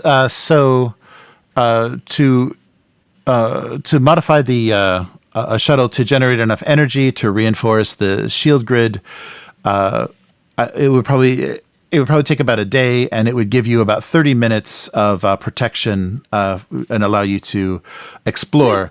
If we wanted to try this with a probe, unfortunately, I think we would only a probe would fail after about 10 seconds. So we've got very limited information, but of course it would be unmanned, so it would be much safer. So both of those are options. I can get us in and out in 28. 2 whole minutes to spare. Wow, Ensign. Well, then we probably should check with the captain. I feel like this is a little bit above our pay grade to make this decision, but I'm assuming that Payjh will back us on this, and if we can get started on the modifications. That sounds like a good idea to me. Does anyone else have any other ideas on how to try to figure out what's going on cleaner? No, I think it's the way to go. I had a question, though. Mm-hmm. Does this thing create life support, or is the Federation set something up in here to generate life support? Oh, in the hub itself, yeah, it's completely, yeah, it's just basically now a Federation outpost, that they just installed over this alien structure. Yeah, so it's completely a life support normal type outpost. So we're in control of life support. Sure. Yes. Yeah. It's not. Okay. We're not relying on alien. Yeah. There's no alien technology. So the power source is alien in origin, but everything else on top of it is Federation. Those last 2 missions got me a little paranoid. Right. Okay. All right. Yeah, I can help with the retrofit while you guys work out the bureaucratic crap. Okay. Okay. Well, I guess I'll contact, or maybe Stark as our first officer. Maybe I should not step over him. Should contact the captain to make sure that's what he wants us to do. Okay. Well, I'll do that. I'll radio the captain and tell him what's going on and what we're planning to do. Okay. Yeah, and so Payjh says he leaves it at your discretion. So Stark, you have a first-hand look at the situation down there. So I'll leave it up to you and the captain of the Skyhook to determine the best course of action. But that sounds so far that sounds completely reasonable. Your approach. Okay. Cool. So Templeton and McAndrews can help. Yes. Okay. Well, Templeton's a science guy or engineering, right? Yes. Yeah, he's an engineering guy. So the two So of them can, like, he's refit the going to ship. make the modifications to the shuttle. Sure. Yes. Yeah. You can do. Yeah. It'll just be it'll be a significant roll. So it looks like to modify a Type F shuttlecraft, you'll need to do a reason and engineering task difficulty 3. And unfortunately, these modifications. So Templeton explains if what he has in mind will work, that the interior space of the shuttle. Sorry. Of the shuttle itself will need spare fusion power cores and extra EPS relays. So between that and the power plant and the shield grid, it will only leave space for 2 crew members aboard a modified shuttle. Oh my god. It's a trap. Well, then it's probably going to be, I'm assuming, me and the ensign, me to run the scanners and relay all the information, and him to get us in and out in that 28 minutes. Does that sound right to you there, Lieutenant Stark? We don't ask the ensign if it's okay with him. He's going to do whatever we tell him. You tell him, okay. Yeah, and I would just tell you you're stupid if you don't let me fly the thing. So. Well, let's get started. Make it so. Okay. All right. Yeah, I'll help Ron, I guess, if that's an option. Okay. Okay. So So he has a focus of radiation. Would that apply to this situation? Oh, sure. Yeah. That would give him. Yeah. Help you with the shielding, understanding the. It's a difficulty 3, you said? Yes, difficulty 3. And if you're going to do that aboard the Mugato, you can use the ship to assist you as well. The ship can roll. So yeah, it makes sense. We'll go back to, we'll ask her information, then we'll go back to our labs and stuff that are set up on our big gigantic ship. Because I can't remember all the stuff our ship has. Doesn't it have cool things? It has. It's got Yes, it has super many cool cool things. Super cool. You got phaser It has arrays. modular laboratories. And You got stuff. tractor beams. Yeah, right. That's right. Yeah, modular laboratories, redundant systems, quantum torpedoes, saucer separation. All the cool stuff. Yes. What is the role going to be using? It's reason and engineering difficulty 3. I mean, I think he's using. Should I use 3 momentum on this to try to hit it, or do you think between the ship and everything else, just 1 momentum is enough? I think use more. Do you think I should go all in? Yeah. So is the ship going to help him, or am I going to help him? The ship. You can roll for the ship, but yeah, the ship can help. And so because it has different. yes. So probably What system would it use? Yeah, probably engineering and maybe computers. Yeah, it would be computer. Okay. Computer assist. And it's just going to roll one die, right? Yes, correct. And then I spent 3 momentum to give me 2 extra dice. Mhm. Or, I'm sorry, to give Templeton 2 extra dice. Yes. Okay. And I clicked the little focus for him having radiation focus. All right. Here we go. Ooh. Oh, jeez. That'll do it. Yep. Don't forget the Mugato! Yay! And Oh, one more. yeah! Nice. All right. So yeah, you got 3 momentum back from that, and so you're able to. So Templeton's designs appear to be good, and with the assist of the ship. And so the one thing you noticed before you returned back to your ship to start these, the mining process had not been discontinued yet, and so one of the scoops. Was lowered into the atmosphere, and aboard the hub, you did actually feel these ripples coming from the tethers connecting to it, and it was causing space itself to glow with a Chernikov-like radiation effect. And so the characters on the hub, before you departed in the shuttlecraft, you were almost jolted off your feet as the entire structure was slammed with a powerful force. So. The detectors aboard the hub detected a massive thermonuclear weapon discharge in Purgatory's atmosphere. Yeah, they really need to turn this thing off. Yes. Yeah. So it's still going. Okay. So yes. So the captain of the Skyhook is requesting that as you work. Can we spend some of this momentum we got to add a few more minutes to our? Oh sure, yeah. You can improve the under quality. Yes. You can improve the quality of the of the protection. To give you, let's say, you can do 10 minutes per momentum if you want to give yourself more time. How much do you think we need? Oh, let's do 20 minutes. We'll take a nice little tour. There we go. Yeah, 50 minutes. All right. Do it in 48.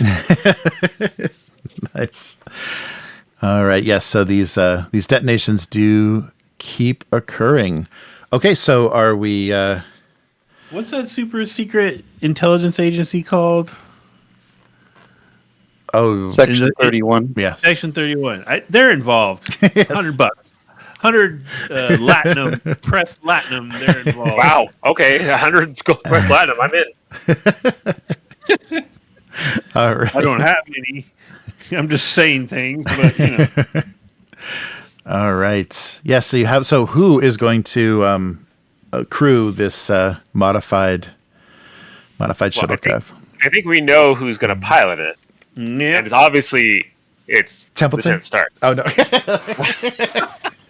I thought you were going to say Mendez. I was going to have a fit. Yeah, Oh, no. we need our best pilot on this. Let's get Mendez. Yeah. Just put. Yeah.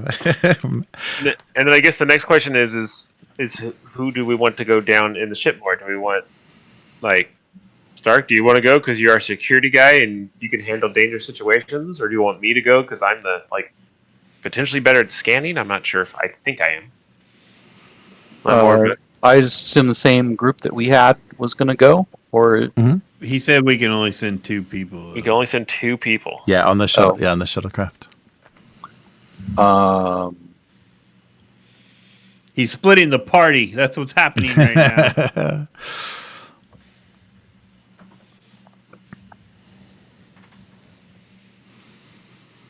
we need somebody that's good with weapon systems in case they need to defend the shuttle, and somebody that's good with science stuff to be able to see what's going on down there.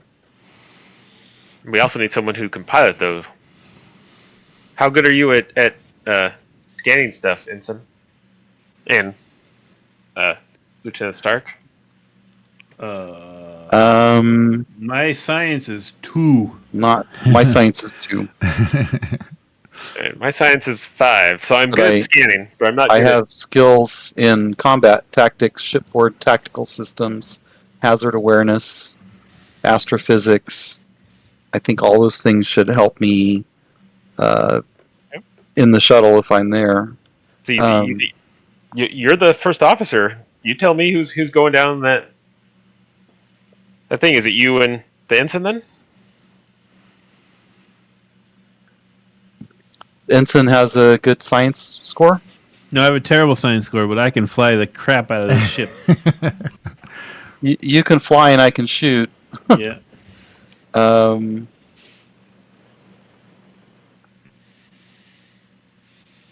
good. Okay, let's go. Mm-hmm. Oh man. I'll be up here trying to communicate with you guys. Is there any way we can throw some of those little beacons they use to help focus transporter beams on there? So if something completely falls apart, we can try to beam them out. Yeah, you could try. Yes, definitely. Do we have? Are we in a timeline where we have personal transport devices? No. All right. Could we? So are you sure you don't want to send a probe down first before you send a manned shuttle? Just asking. Is that going to take another day to set up the? No, that'll be something that perhaps the hub is already prepared, but just so you have a little additional information or a little. Well, then if I don't think if it doesn't delay us, I don't see why we wouldn't. Okay. I was thinking it was going to be another day or two. Let's send a probe first and then when the probe gets destroyed by whatever is down there, We'll be then flat. we'll maybe have some more information to go on, and then follow in with the shuttle. Okay. So, question: is it only kind of at that deep point where the stuff happens that that a probe or the shuttle would be in danger? Like, can things operate a little bit higher in the atmosphere? Yes, yeah, it's just going to the level where the dilithium is. Is what's going to cause the death of the probe. So then, Lieutenant Lelit, while we're Yes, waiting Ensign. to hear from the probe, maybe we should rig up some torpedoes and lace the atmosphere with communication relays in case there's interference when we get down there. Oh, I believe there's definitely going to be interference, but that sounds like a good idea. Me and Templeton will get on that while they set up the other probe stuff. oh yeah. So if you want to do, if you'd like to do something like that, like send some probe relays down there. As far as they will survive. Yeah, another reason and engineering task, and let's do maybe difficulty 2 to help the communication. This will extend the life of the probe's ability to transmit back. So you'll probably get a better signal back if it can use these relays as it goes. So is this? I'm sorry. What was Yeah. the type of test you think So- it's going to be? An engineering test? Yeah, reason and engineering again to successfully plant these relays as when you drop the probe. Oh, that was a good idea, Ensign. Thank you. You want to roll for the ship? Oh yeah, roll for the ship. Oh, sure. He said it was difficulty 3 also? No, 2. Yeah, 2 for this. Yeah. Yeah.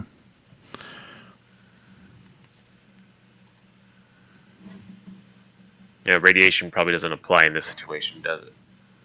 Would that That's a be discipline. computers and engineering? Yeah, or yeah. communication, or Oh, actually, let's do communication. That's right, because you're doing probes to boost the signal. Yeah, do communication.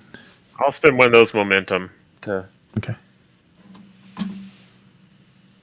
roll a few more. This may be where it all runs out. I have a bad feeling about this roll. All right.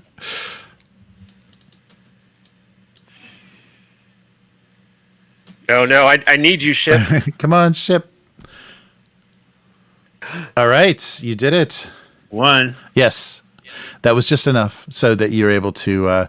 So as the probe will, when you're before you descend the probe, I guess you can send these communications relays as far down into this gas giant as they will survive. And and we can kind of shortcut the probe itself. The probe prepared by the hub.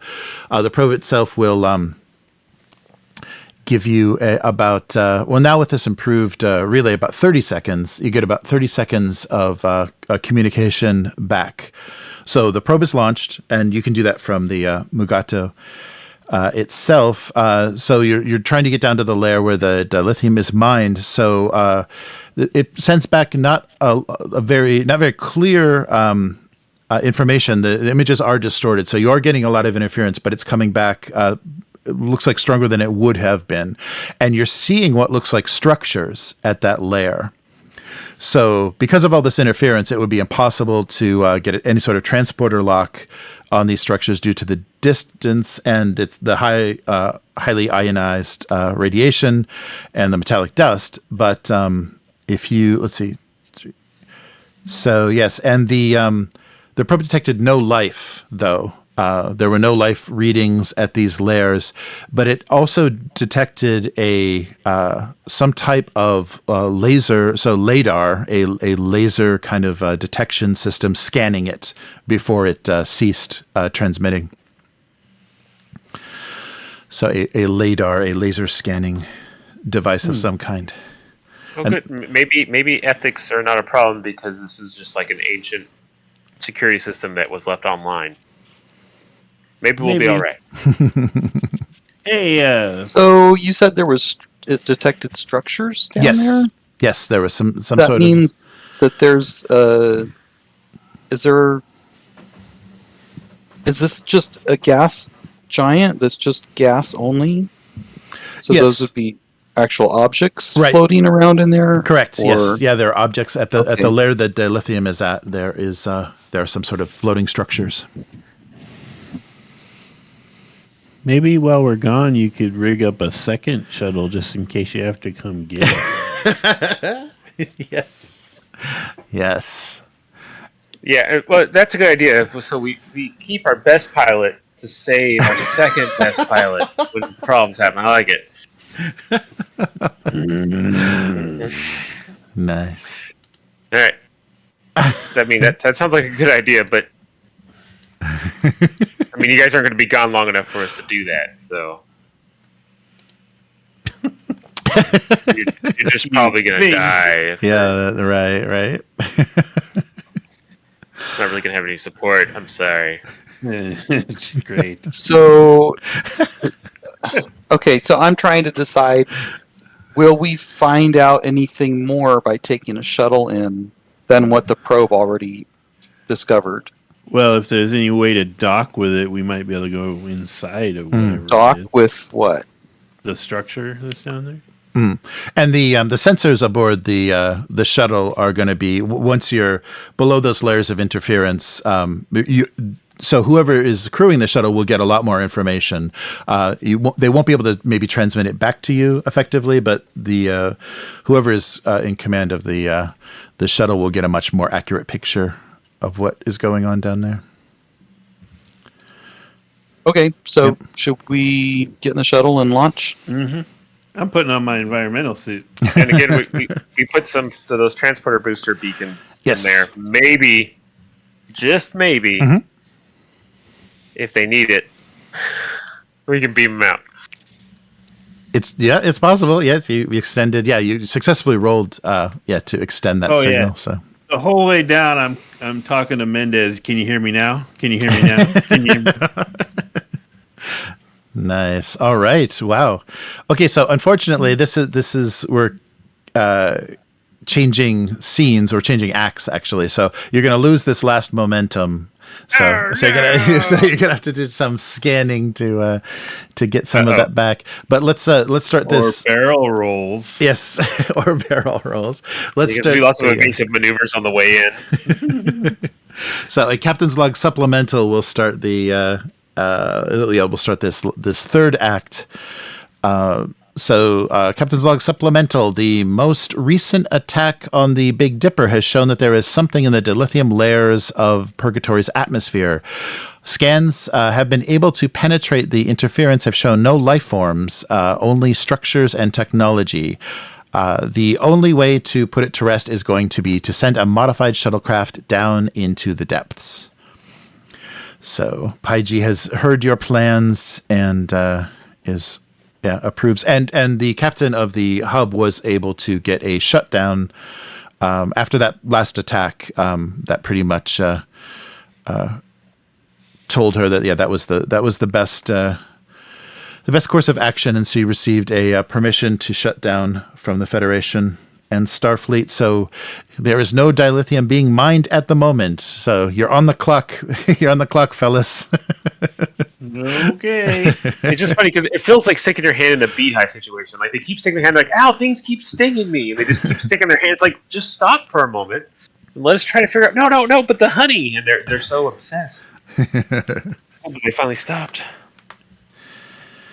All right. You ever see the SNL sketch where Tom Hanks is on Celebrity Jeopardy? Mm-hmm. And he's got his hand stuck in the pickle jar? Oh, yes. And they're like, just let go of the pickle. But I want a pickle. Let go of the pickle, Tom. But I want a pickle. Sorry. Yes. That is exactly what was happening. Yes, you are correct. Yes, that's You an nailed apt metaphor. All right. Okay, everybody, are we set to go? Yeah. Oh, Okay. yeah. All right. So yes, you are in communication. So you easily are in communication for the first several minutes. Of Yeah, I'll be on the of this bridge. descent. I'm wearing my Talking to 'em environmental play-by-play. suit. Okay. They can make fun of me all they want, but I'm wearing it. All right. Okay. Okay, So we're all probably going to die, but let's get this shuttle going. Yeah. Let's go. Let's I'm go. going to be on the bridge. I'll be fine. Do you want me to tumble us in so we look like we're just like a random body and on sensors or Space garbage? Yeah. No, let's like try to maintain control of the ship All right. and not do any crazy stuff. All right. All right. So as the shuttlecraft descends into the atmosphere, plasma begins streaming from the outer hull of the ship, and then your shields automatically snap on in response to that. And then nearly 2,000 kilometers above the visible cloud tops, the high-altitude winds begin to gain enough force to buffet the shuttlecraft. So Ensign will need to roll Control and Con, difficulty 1, to prevent damage from the craft itself as it attempts entry into the cloud layer. How are you doing, Echo 1? Give me one moment. I have many things that could apply to this. Go. Small craft, right? Or yeah, are you talking about talents? Yeah. Well, that one's more for combat, though. We're not in combat. Oh, Okay. right. All right. So control on con, and then I feel like my evasive action focus would apply here. Oh, sure. Yes. Yeah, definitely. Here we go. Hey. One, Okay. Two. Okay, yeah, you did it. It was difficulty 1, so you can get a momentum from that. Yeah, so you avoid any damage from this re-entry as the shuttlecraft tumbles in. So you continue your descent into the hazy layers of increasing density until you see visible cloud tops. So here, what looks like a sky is burnt orange, and the clouds below are black and brown, so resembling thunderheads made of volcanic ash, and strobing with 1,000-kilometer-long lightning bolts. The atmospheric density here is almost that of water, and as the shuttle streaks into the clouds, you need to make another Control and Con task. This is difficulty 2, to maintain control and to not suffer from the extreme shearing that is now and the forces acting on the craft itself. You still getting me, Mendez? You still got me? Hello, Mendez. Yeah, well, I mean, I'm on the comms. How are you doing? You doing all right? You're still in some communication. It's breaking up a little bit. But yeah, you're getting interference, but there's still communication. Is there any way that I can assist McAndrews with the piloting of the shuttle? Sure. Yeah, great. Oh yeah, here, and let me give you. Pull that button down. Sorry, let me give you something visual for this as well. So here we go. This is kind of what you're looking at. Some cloudy, lightning-y pictures. Oh, that looks fine. You'll be fine. No problem. Yeah, right. Okay. It looks like that place that Worf which was trapped one time, and Jadzia had to go save him. Oh man, I keep opening all the wrong windows. Hold on. I am trying to evade the lightning. Is that correct? And also, you're just piloting to work against the wind shears and the extreme kind of pressure that the shuttlecraft is enduring to prevent damage. So if you fail this, that you might take a little bit of damage, but it's not going to. And this is to enter like the sort of the next layer. Yes, right. You're trying to break through this next layer. So, could I identify some kind of wind shear vortex heading into that layer and use daring to actually ride the vortex in? Oh, sure. Yeah. If you want to, if you want to use daring, yes. This daring pilot. Yeah. That totally is feasible. Yeah. So difficulty 2. Shuttlecraft 7, you appear to have drifted off of original course heading. Oh no! Well, good thing you have a huge piloting skill. Yeah. That was only because I switched to daring and rode the lightning. Nice. But Stark can still assist if you want to use. How do I do that? Yeah, what would be... So he was using daring, but you can use... let's see, probably... Maybe insight to spot things on Yeah, sensors or something. yeah. Like lightning bolt on the left. Yeah. Ah! Yeah, definitely. Yeah, insight. Maybe insight and con would be good. Maybe it should be like control and security. He's like smacking me in the back of the Oh, head. that's right. Stop doing that! Right. What are you thinking? Okay, so insight and con Mhm. and It's a help. can I? Is there anything else that would help me here? Hazard awareness would be good. Yeah, so go ahead and use that focus. Okay. And yeah, just roll one d20. Oh, yeah. Oh, boom. Nice. Okay, so that's 2 momentum. Yeah, because you already had the 2 successes. So yeah, that's 2 momentum.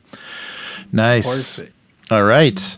And so at this point, once the shuttle descends through this layer of clouds, communications are now blocked. So you hear the last from Lelit. Shuttlecraft 7? Shuttlecraft 7. Please reply. Oh, are we flying lucky number 7? Yep. Nice. I assume that's the one you always pilot, Yeah, right? well, if you let me. Yeah. So inside this layer is darkness. So multiple layers of chemicals are increasing their density. The sensor is picking up blips of data, but nothing can be seen until minutes later.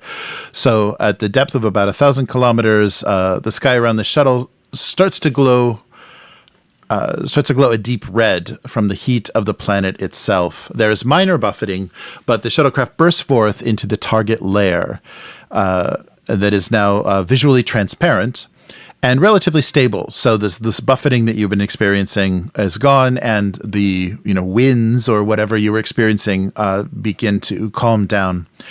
And the pressures are much greater at this level, similar to what you would find at the bottom of Earth's oceans. I've set up a big annoying digital timer on the console, by the way, for our 50 minutes, just to add tension. Okay, nice. All right. And yes, so once you have penetrated this layer, you are seeing it's very disorienting, because what would appear to be a sky is kind of a dull black and red, and it's slightly brighter. But the transparent air and the ground are thousands of kilometers below you, and they're kind of roiling and churning in these kind of cherry red clouds. So it's kind of very hard to get oriented, because what looks like a sky and a ground are not still in any way. But what you notice immediately, just from visual observation, is that there is a whole ecosystem down here. So similar to ocean life on many worlds. So there are small plants that are gathering falling dust from the layers above and converting them through a chemical reaction into other usable compounds. In the upper layers, there are massive filtering creatures that are feeding, and they look similar to maybe whales. If you're from Earth, they are many kilometers in length, but similar in shape, and they are feeding by some sort of filtering process. Many smaller organisms occupy every ecological niche that you could imagine, very similar to an ocean, including a crystalline coral-like creature that exists by converting the incredible temperatures of the ground clouds into energies. So these kind of plants and animals, they all look alive, and they all exhibit kind of a crystalline form. So if you'd like to try a reason and science task, you can get some more information about what they are made of. So using the... let's do some scanning here and find out what this is. Yeah. They're all dilithium based, I bet. And when you say ground, do you literally mean ground, or something that looks like ground? It just looks like, there's darker clouds below lighter clouds, so it's kind of in quotes. So you don't see my air quotes when I'm talking, but yeah, it's not really ground. Everything is gaseous around you, but there's kind of lower levels and upper levels that to you visually appear as sky and ground. So everything, including the plant-like things, are just sort of floating around? Yes. There's nothing secured to. And the whales? Yes, the whales are everything appears to be swimming through these layers of this gas, and feeding either from the heat of the planet itself or the various materials that are in this atmosphere. I've seen Ahsoka. Those whales are how we get to the other galaxy. Oh, that's right. Just get inside. Get inside. Different kind of whale. Yeah. Okay, a reason and science test, and that'll tell you a little bit more. So difficulty. That's a 10 for me, Lieutenant. What do you got? I have 10 and 2, so 12 Oh, that's is good. my reason in Okay. science. That'll work, and you can assist. And- yeah, you can assist there, Ensign. So I doubt astrophysics really helps here. Yeah, that would be. It would be some sort of, some knowledge of dilithium. Yeah, we didn't bring our geologist. Yes. Hazard awareness, survival. I don't know. So I'm just rolling to scan, right? Yeah. You're just Reason, science. There's nothing to focus on here. So yeah, right. Just reason and science. Unless you want to. Oh, never mind. Oh. 8 and 16. Oh, okay. And you want to assist Ensign? Yeah. Okay. So yeah, the reason and science. Hey. All right. Well, that was enough. Right. So your combined efforts using the shuttle's scanning capabilities reveal that what you're kind of thinking of as plants and animals are all silicon and arsenic based, with trace amounts of dilithium. So Starfleet science has theorized that there could be life such as this, but it's never been encountered before. So if you would like to spend a momentum. Please. Yes, okay.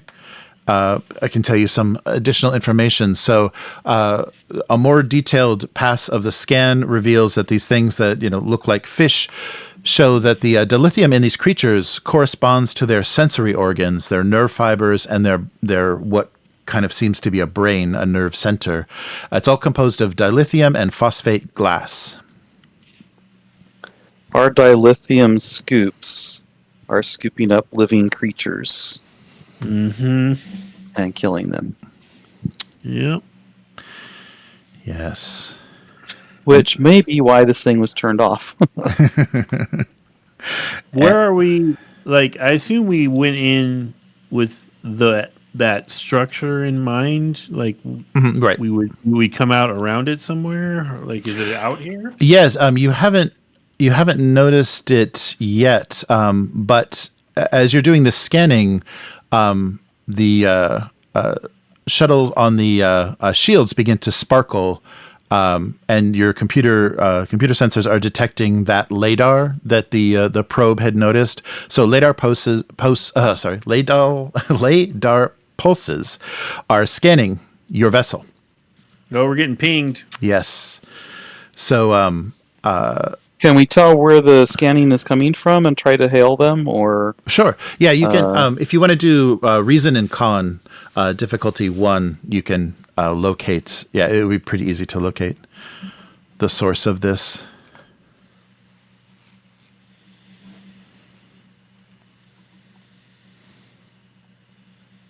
Oh, that's 1. Yep. Okay. Can I help? Oh, sure. Yeah. You can help for the momentum. Let me see here. Oh, heck yeah. All right. So sorry I don't have great supporting visuals, but I'll give you guys this. So your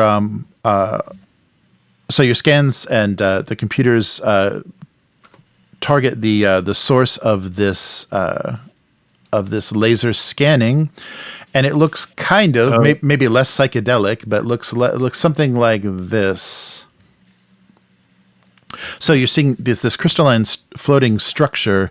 The kind of middle area of this structure is the source of the LADAR beams, and you can see that it is a crystalline floating city in the far distance. So this laser light is sparkling from nearly or off of nearly every surface of this crystalline type city structure, and it's being held aloft by these iridescent bags, and long-range sensors on your craft, pick out that there are numerous animals and metallic craft that are circling this city. So you see this this very unusual. So this is what the very distorted images that the probe was actually able to send back. This is what it was showing you. Pictures of is a crystalline city that is scanning you, and as you as you finish these scans and see which direction this is happening, 3 large alien beings start to cautiously approach the shuttlecraft. Alien beings? Yes, so quite large. Yeah, quite large. Oh, here I can. Like large, like a whale. Yes, yes. So compared to your, where are we here? Compared to your craft. So they're bigger than our shuttle. Yes, not significantly. I mean, they're not dwarfing it. They're not as big as the whales, but here's what these look like. So in relation to your to the shuttle itself. So these they look friendly. these That is incredibly frightening. I do not like that at all.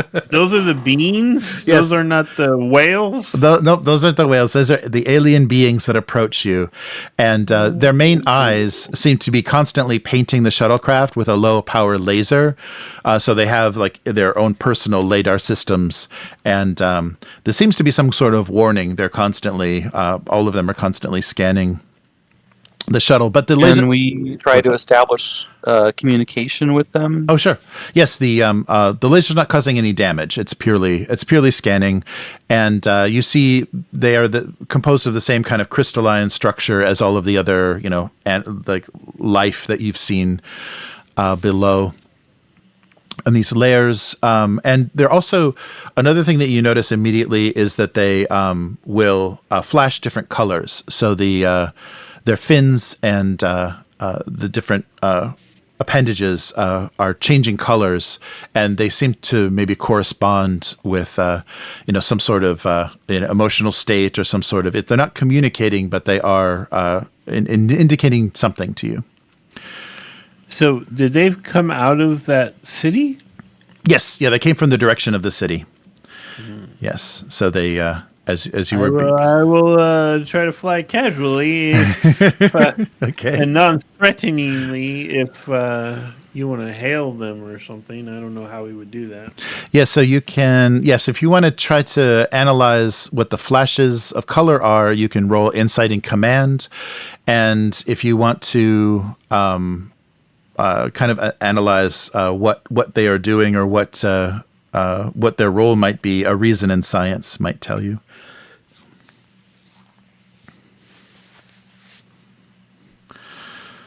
I am trying to communicate with them. Oh, okay. So, probably Insight and Science would be good. And this will be a difficulty 2. Yeah, everything's going to be. Feel free to use some of that momentum. Yes, yeah, definitely use your momentum. Do I do that? How do I do that? So if you use 1, you'll get an extra die. If you use 3, you'll get 2 extra dice. And so instead of just rolling the 2, you can roll either 3 or 4 dice for more successes, because you'll need 2 successes at least. So I just click the minus and take a momentum away, and yes, yeah, and then add a die when you roll.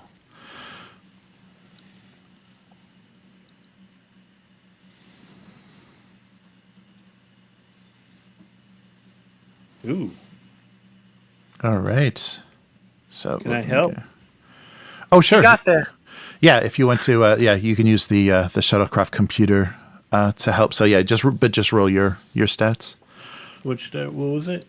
Insight? Yeah, Insight and Science.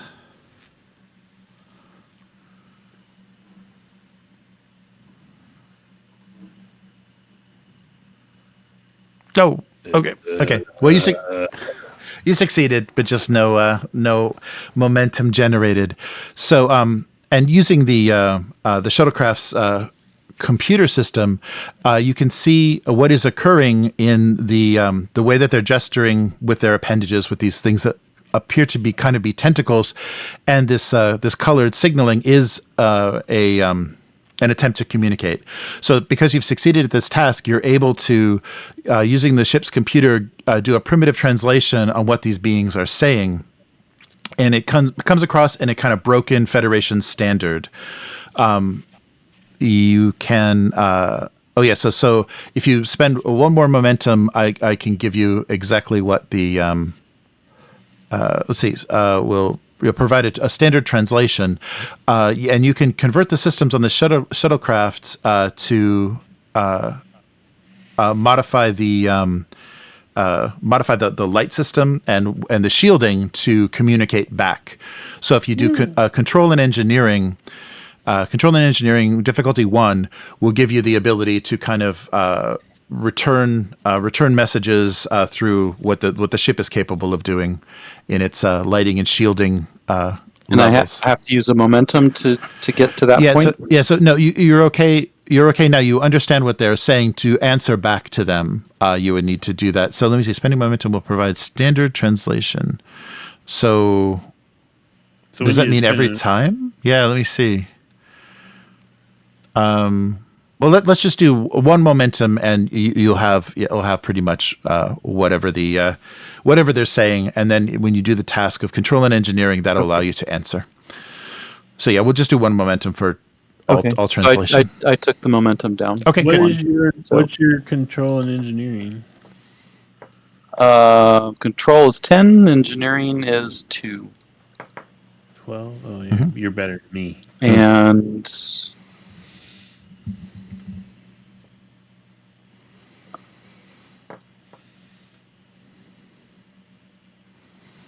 yes, so I'm rolling 2 dice? Yep, 2 dice and difficulty 1. Or you can spend a momentum. Oh, never mind. Oh, and you can assist as well, if you want to assist with the same roll, control and engineering. Okay, yep, that did it. So now you're able to answer back. So and you spent that momentum. So the ship is giving you translation. So the beings identify themselves as the free. So you get this message that says the old gods are no longer worshipped here. So the computer's kind of giving you this, or maybe a computer generated voice in the shuttlecraft is saying that, the old gods are not worshipped here. We are the free. We will fight you even if our souls are consumed. Leave us as you left us before. Oh, they think we're some of those. What were they called? The Quark? What were they? The old Klingons? Oh, yes. The Herc. The Herc. The outsiders. Yes. Yeah, they think we're Herc. Just more Hercing around. Well, you are outsiders. Well, McAndrews, sounds like we need to stop this operation and put a beacon out here orbiting this gas giant, warning other people to leave it alone. Yeah, I agree. Maybe they can set up some kind of communication with them later. So can we transmit a message to them that says something like, "We mean you no harm"? Mm-hmm. Sure. Yeah, if you want to try to explain who you are or that you're not the old gods, you can do anything to try to... So this is first contact, so this is basically first contact with this type of creature. So you can... you basically have...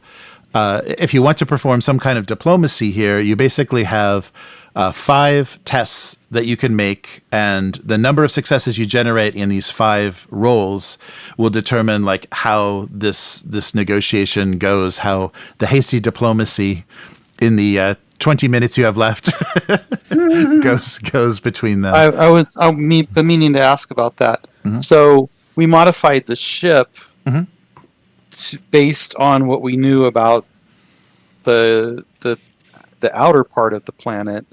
Mm-hmm. What is this inner part of the planet? How is it affecting our systems? And is it as harsh as what we were prepared for, or is it worse or less? It's much less as far as, you're getting, there's a lot of pressure and the heat are significant, but the layers that you came down through were much harsher and much cause we're much more of a threat to the shuttle. But the shuttle itself now is relatively safe. The heat is, you can mitigate the heat. Okay, so we have enough time to negotiate and Yes. make those 5 rolls. Yes. Okay. Yeah. So, you have time. I'll start doing that. If McAndrews can assist, then that would be great. I think you guys just found my next character. Nice. Giant crystalline entity. Yeah. Nice. Bigger than a shuttlecraft? Yep. That's me. That's gonna be hard to fit you in that chair. Yeah, and the pet whale. What are you going to do with that? So what kind of role is this gonna be? Okay, this is going to be a difficulty 2 presence and command. Oh no, sorry. Yeah, presence and presence or insight and command. Difficulty 1. I'm sorry. Difficulty 1, presence and command, and you can do this 5 times, and you're trying to generate as many successes as possible. Okay, my presence is 8. My command is 3. I'd recommend spending a momentum so we can get this going. Oh yeah. Spend it to earn it. We have 5 rolls to make, right? Yes. Should we save the momentum for the? But if we Final kill it on rolls, this first, or- if we kill it on this first roll, Okay. Yeah. we'll generate more. Right. No more to spend. Does Okay. So does that what's that give me, an extra dice? Mm-hmm. Yeah, that'll give you 3 dice. Okay. And so do you want we're down to 1. And do you want to assist? Yeah. Oh yeah. Okay. Definitely. Okay, yeah. So you can choose presence or insight and command. Helping modulate the lights so we. So don't say I the have wrong presence thing. and command. Okay. And under talents I have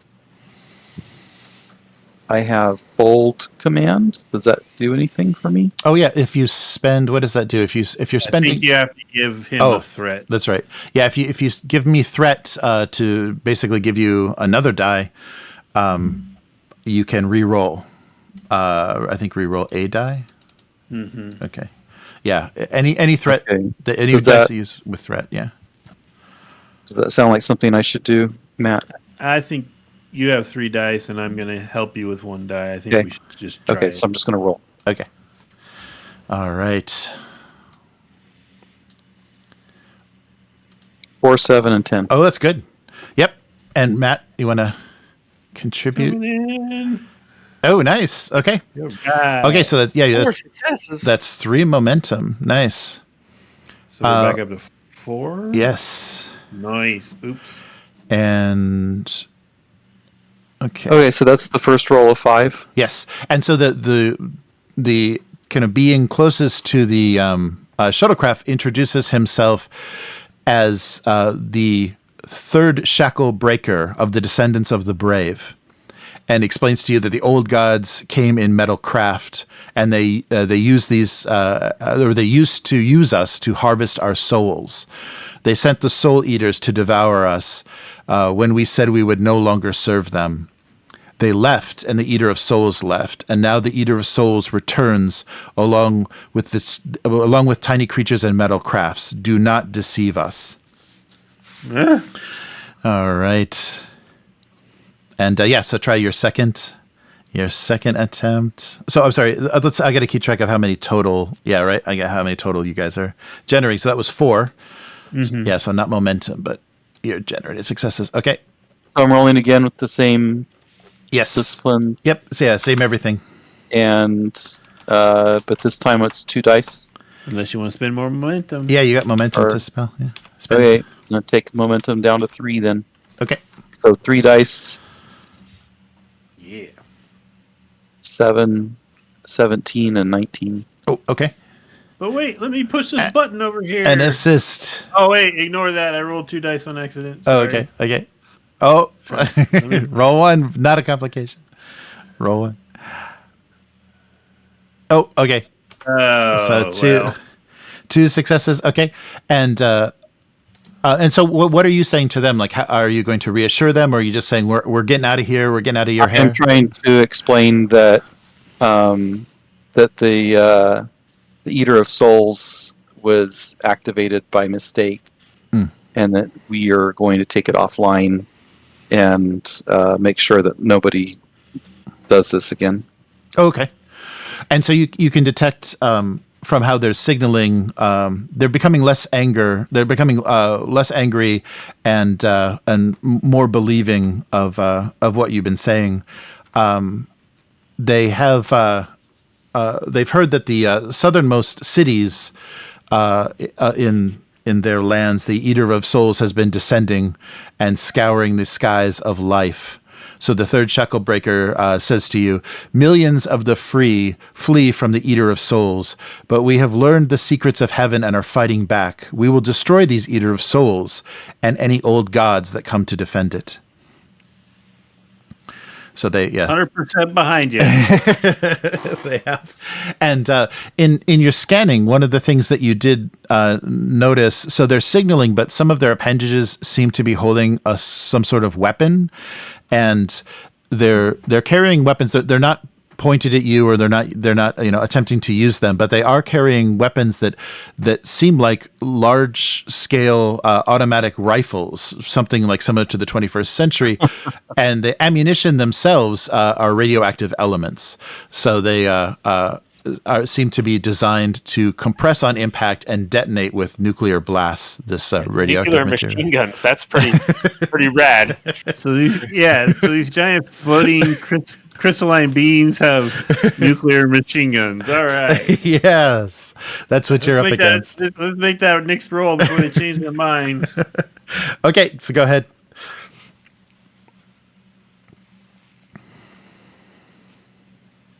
So yeah, same thing. So yeah, third roll. Yep, third roll. Matt, are we going to use another momentum? Oh, I think so. Yes. Did you say yes? Yeah. Sorry. Mm-hmm.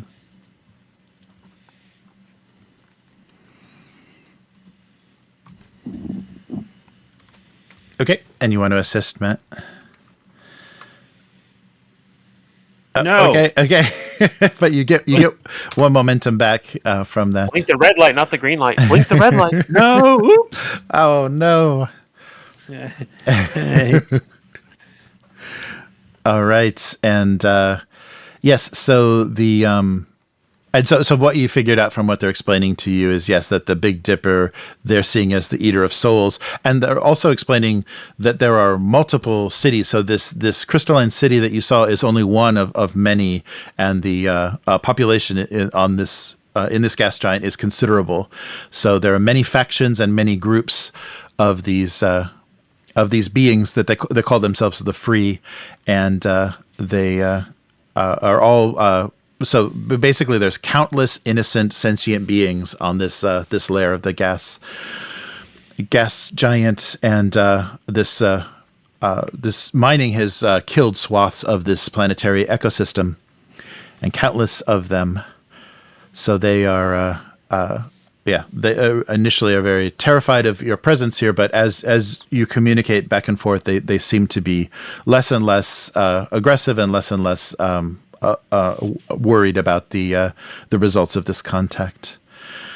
Even though we've been murdering and destroying the living things in their ecosystem. Well, but specifically, your present, your ships, this craft, These are the most awesome understanding aliens we've ever ran into. This is they're like, oh, okay, that's cool, man. Do not tell them that we're powering our fleet with the souls of their dead. Right. Well, so far you've earned conditional trust. That's where your kind of negotiation level is at. So tell us how cool the Federation is. I want to explain that we are a peaceful people, and this was all a mistake, and that we're going to make this right. All right.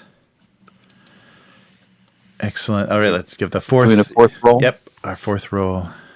And it's still presence and command? Yep. Presence and command. Difficulty 1. And Matt, we're going to use a momentum again? I think so. Yeah, it's doing good.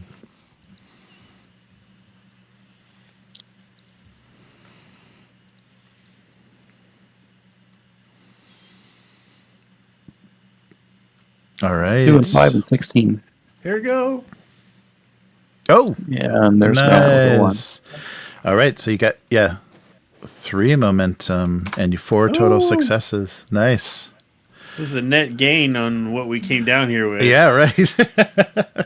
You're doing well. All right. Yes, and so so things seems to be changing very much. They're starting to understand that you are not the old gods, so you are the new gods, and they're hoping that these new gods are merciful and that they are not here to steal their souls, and that they will stop their attacks if the death of their people stops, and you're getting this feeling of forgiveness, that they feel that you're not the ones that built this structure or used this structure, that it was all a misunderstanding on what the function of this Eater of Souls was.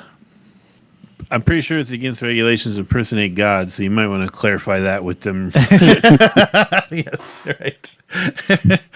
Yes, new gods in your metal containers. Well, yeah, they won't have anything to attack if we're not mining. Yes, right. They're living beings anyway. Yes. So,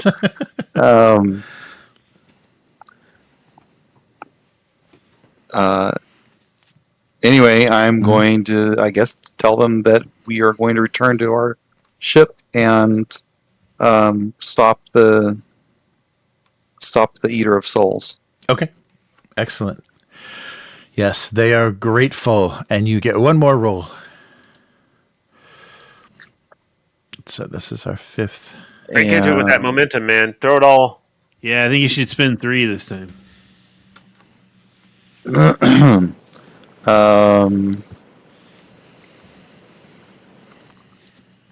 Just to be sure. Yeah, that'll give you 2 more dice. So if I spend 3, I get 2 more dice. Mm-hmm. Yeah. If I spend 1, I get 1 more dice. Right. Yes. If I spend 2, nothing. You get 1, and you spent 2 minutes. Right. I have to spend 3. Yeah, 3 to get 2. 3 to get 2. Okay, so I'm rolling 4 dice then, right? Mm-hmm. Ooh. Uh-oh. And all right. Is there something with the blinky lights? Oh, there you go. 1 more success. Wow, that blinking at the end, I think, turned this all around. So you remember to make it red instead of green. That was the key. Yes. So what is that? So you a total of 13. Wow, 13 successes. So you needed minimum 9 for a successful kind of diplomacy and to explain your intentions. So the Free, as they're calling themselves, they acknowledge they will forgive the Federation. We know you're not new gods, so we will forgive the Federation for rebuilding this the Eater of Souls, and they ask you for aid in rebuilding their infrastructure, and they are willing to discuss with you how it's possible to mine for dilithium if this is an important. If this is important to your culture, they would negotiate how to not the dilithium that they are composed of, but the other materials in this atmosphere. They would be willing to share with you. Of course, not the souls of their living, but other common materials you would be able to have access to, and but they would ask that. The majority of it would be so in the higher atmospheric levels. The majority of the materials would be helped to return their civilization to its previous state, previous glory, and yes, and so you have achieved a diplomatic and strategic victory negotiating with the Free Ones. So, well, too bad Ute wasn't here to be part of this. Yes, this turn things. He might have felt better.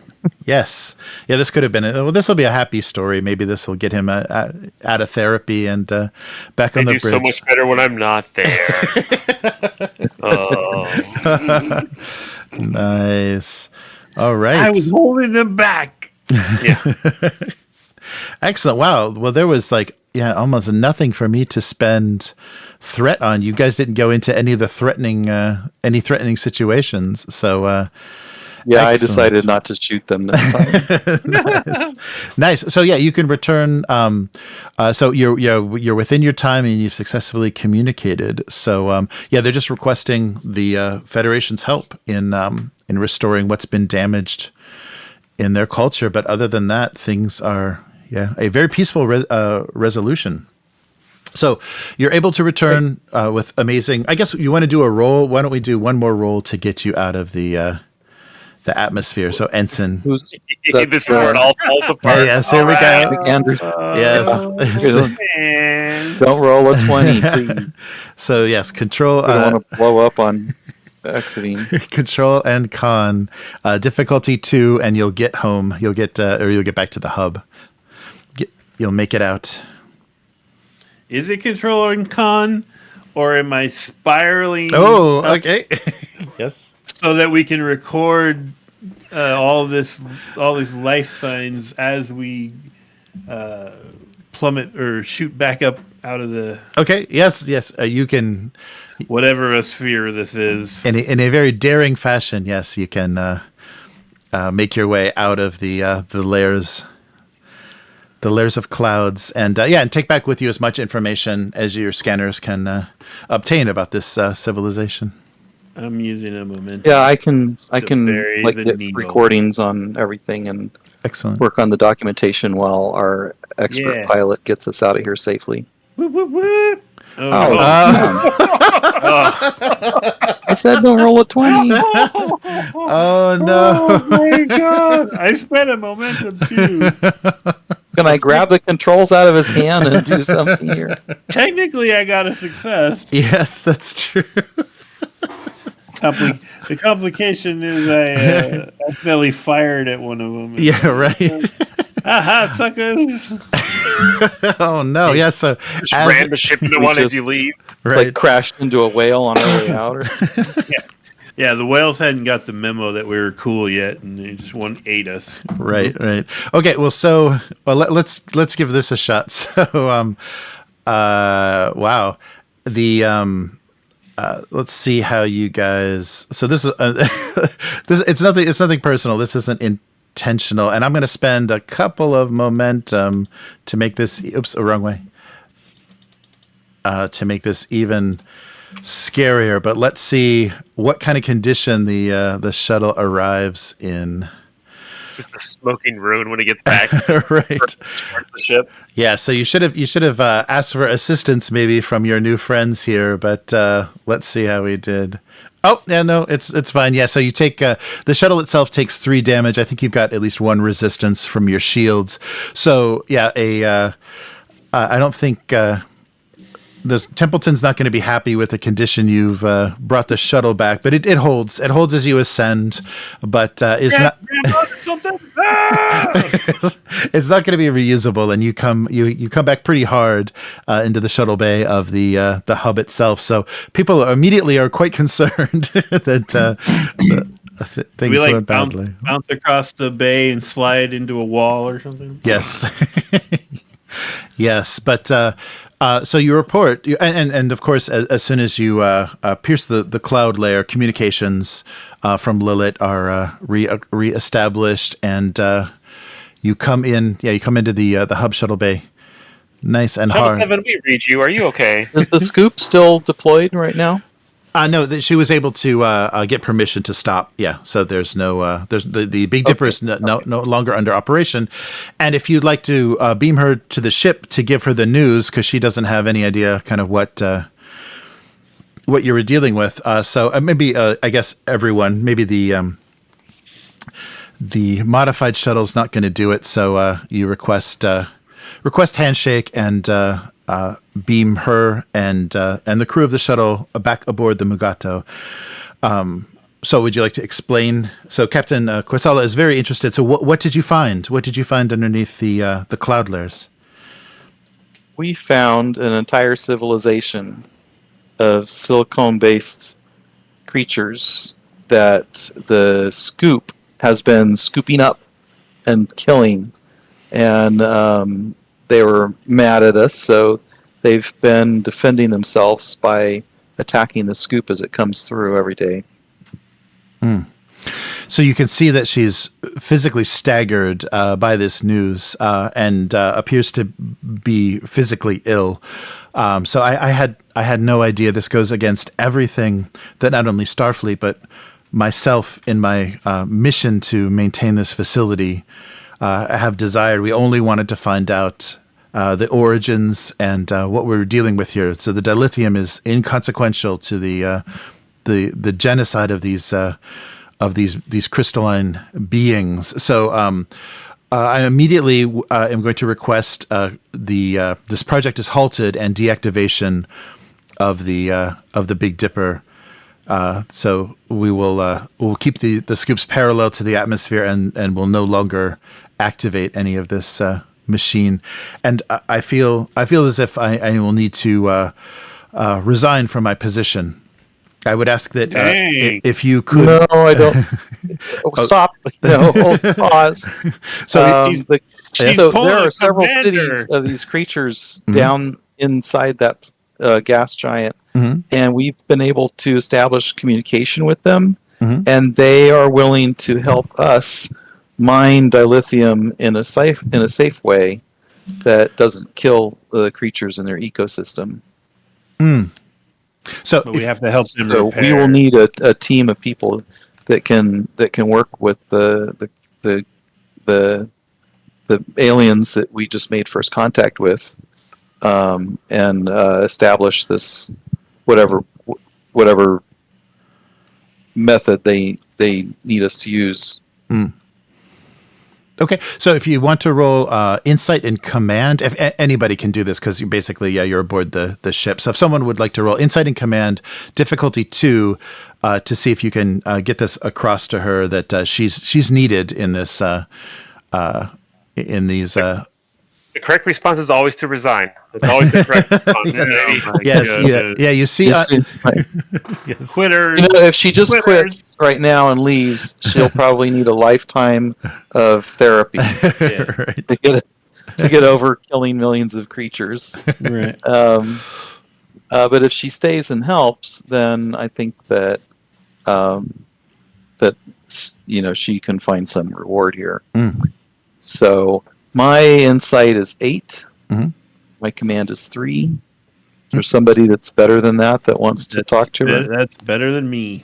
Yeah, or you can roll with Payjh is, what is he, 14? If somebody wants to roll with the captain. Payjh's insight is 9. And command is 5. So. Go for it. Who's rolling? You're rolling. You have it open. Go for it. You're in charge. And spin that momentum. Is there any? There's no focuses here or anything like that. Oh yeah. No, sorry, yeah. And but you can spin that momentum. Should I use the last momentum? Yes, that's I don't think there'll be anything so else. He gets 3 dice.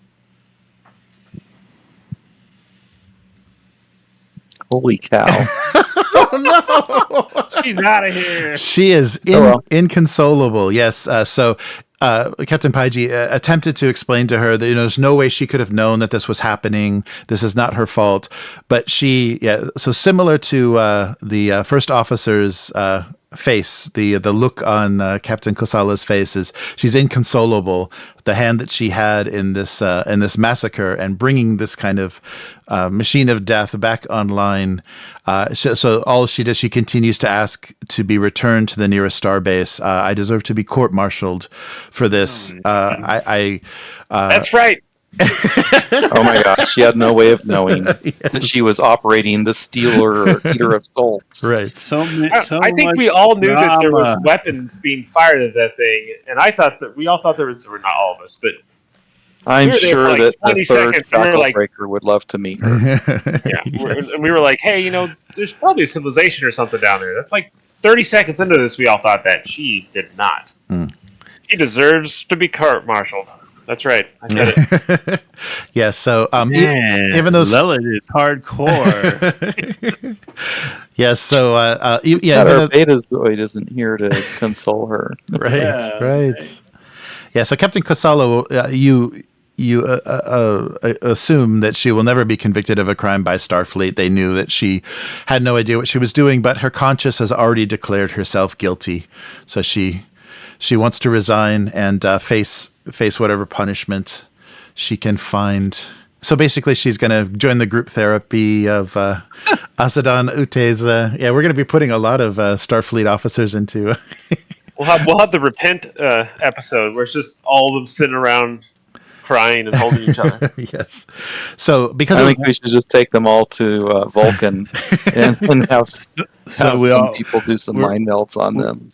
We'd track down her first officer and be like, "Well, I guess you're handling this." Oh, we need Cybok to take their pain. Yes. Oh shit! Yeah. Well, because this is a positive first contact, that means that the technology that was developed with that you use to the shielding on the shuttles and things will be kept in place to continue diplomatic communications. And so Starfleet has deployed a full diplomatic team to the hub, and they're going to use modified shuttles to maintain, and also the system that you created for contact to continue full diplomatic relationships. The free themselves live in such an alien environment that only brief visits down at their lair are possible. But this means that they do agree to meet with diplomats. Talks are short, but after a few years, they agree to become a Federation protectorate because things have gone so well in the rebuilding. So they'll never be a full member because they could never send ambassadors. But their world is actually just too large for a single government to effectively govern them. So throughout the communications, you find out that there are tribes of the free, and they all utilize various forms of government. There are communal living, there are tribes, there are all sorts of anarchic systems that these creatures live under in the various kingdoms. And some are friendly to the Federation, and some will not participate in any sort of diplomatic relationship. So... but we're their gods. Yes. They have to listen to us. Right. So it's very... Please don't send the Cerritos over here for second contact. Yeah. Yeah, we screw it up. Nice. But the richness of Purgatory's clouds mean that there's a lot of archaeological importance for the Skyhook, and understanding its origins and how it was built, and why, and trying to figure out maybe even why it was shut down. So these unique life forms are studied from this point on, and become an important part of the Federation. So good job. You may have redeemed yourselves in the eyes of anybody, and if you communicate with Asadon Ute, maybe he will enjoy the story. Call him up. Yeah, so we're heroes now, and Well, maybe it will inspire him to return to the ship. I can never return the look on your faces.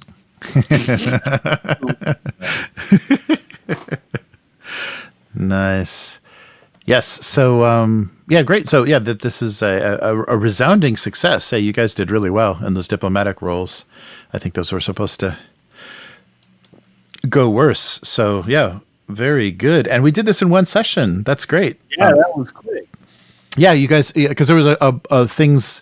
So, there were things within the RAM scoops and stuff that you could have kind of been drawn into, and things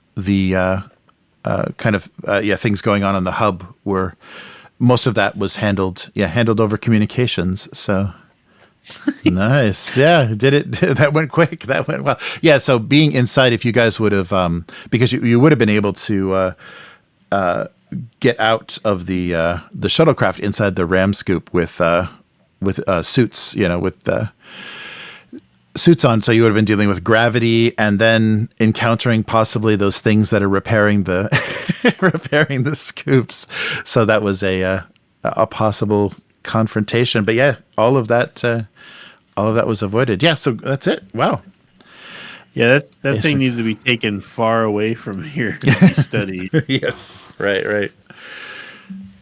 Well, that's great. So so thanks everyone for listening or watching. So this was Drawing Deeply from the Well. So our third adventure.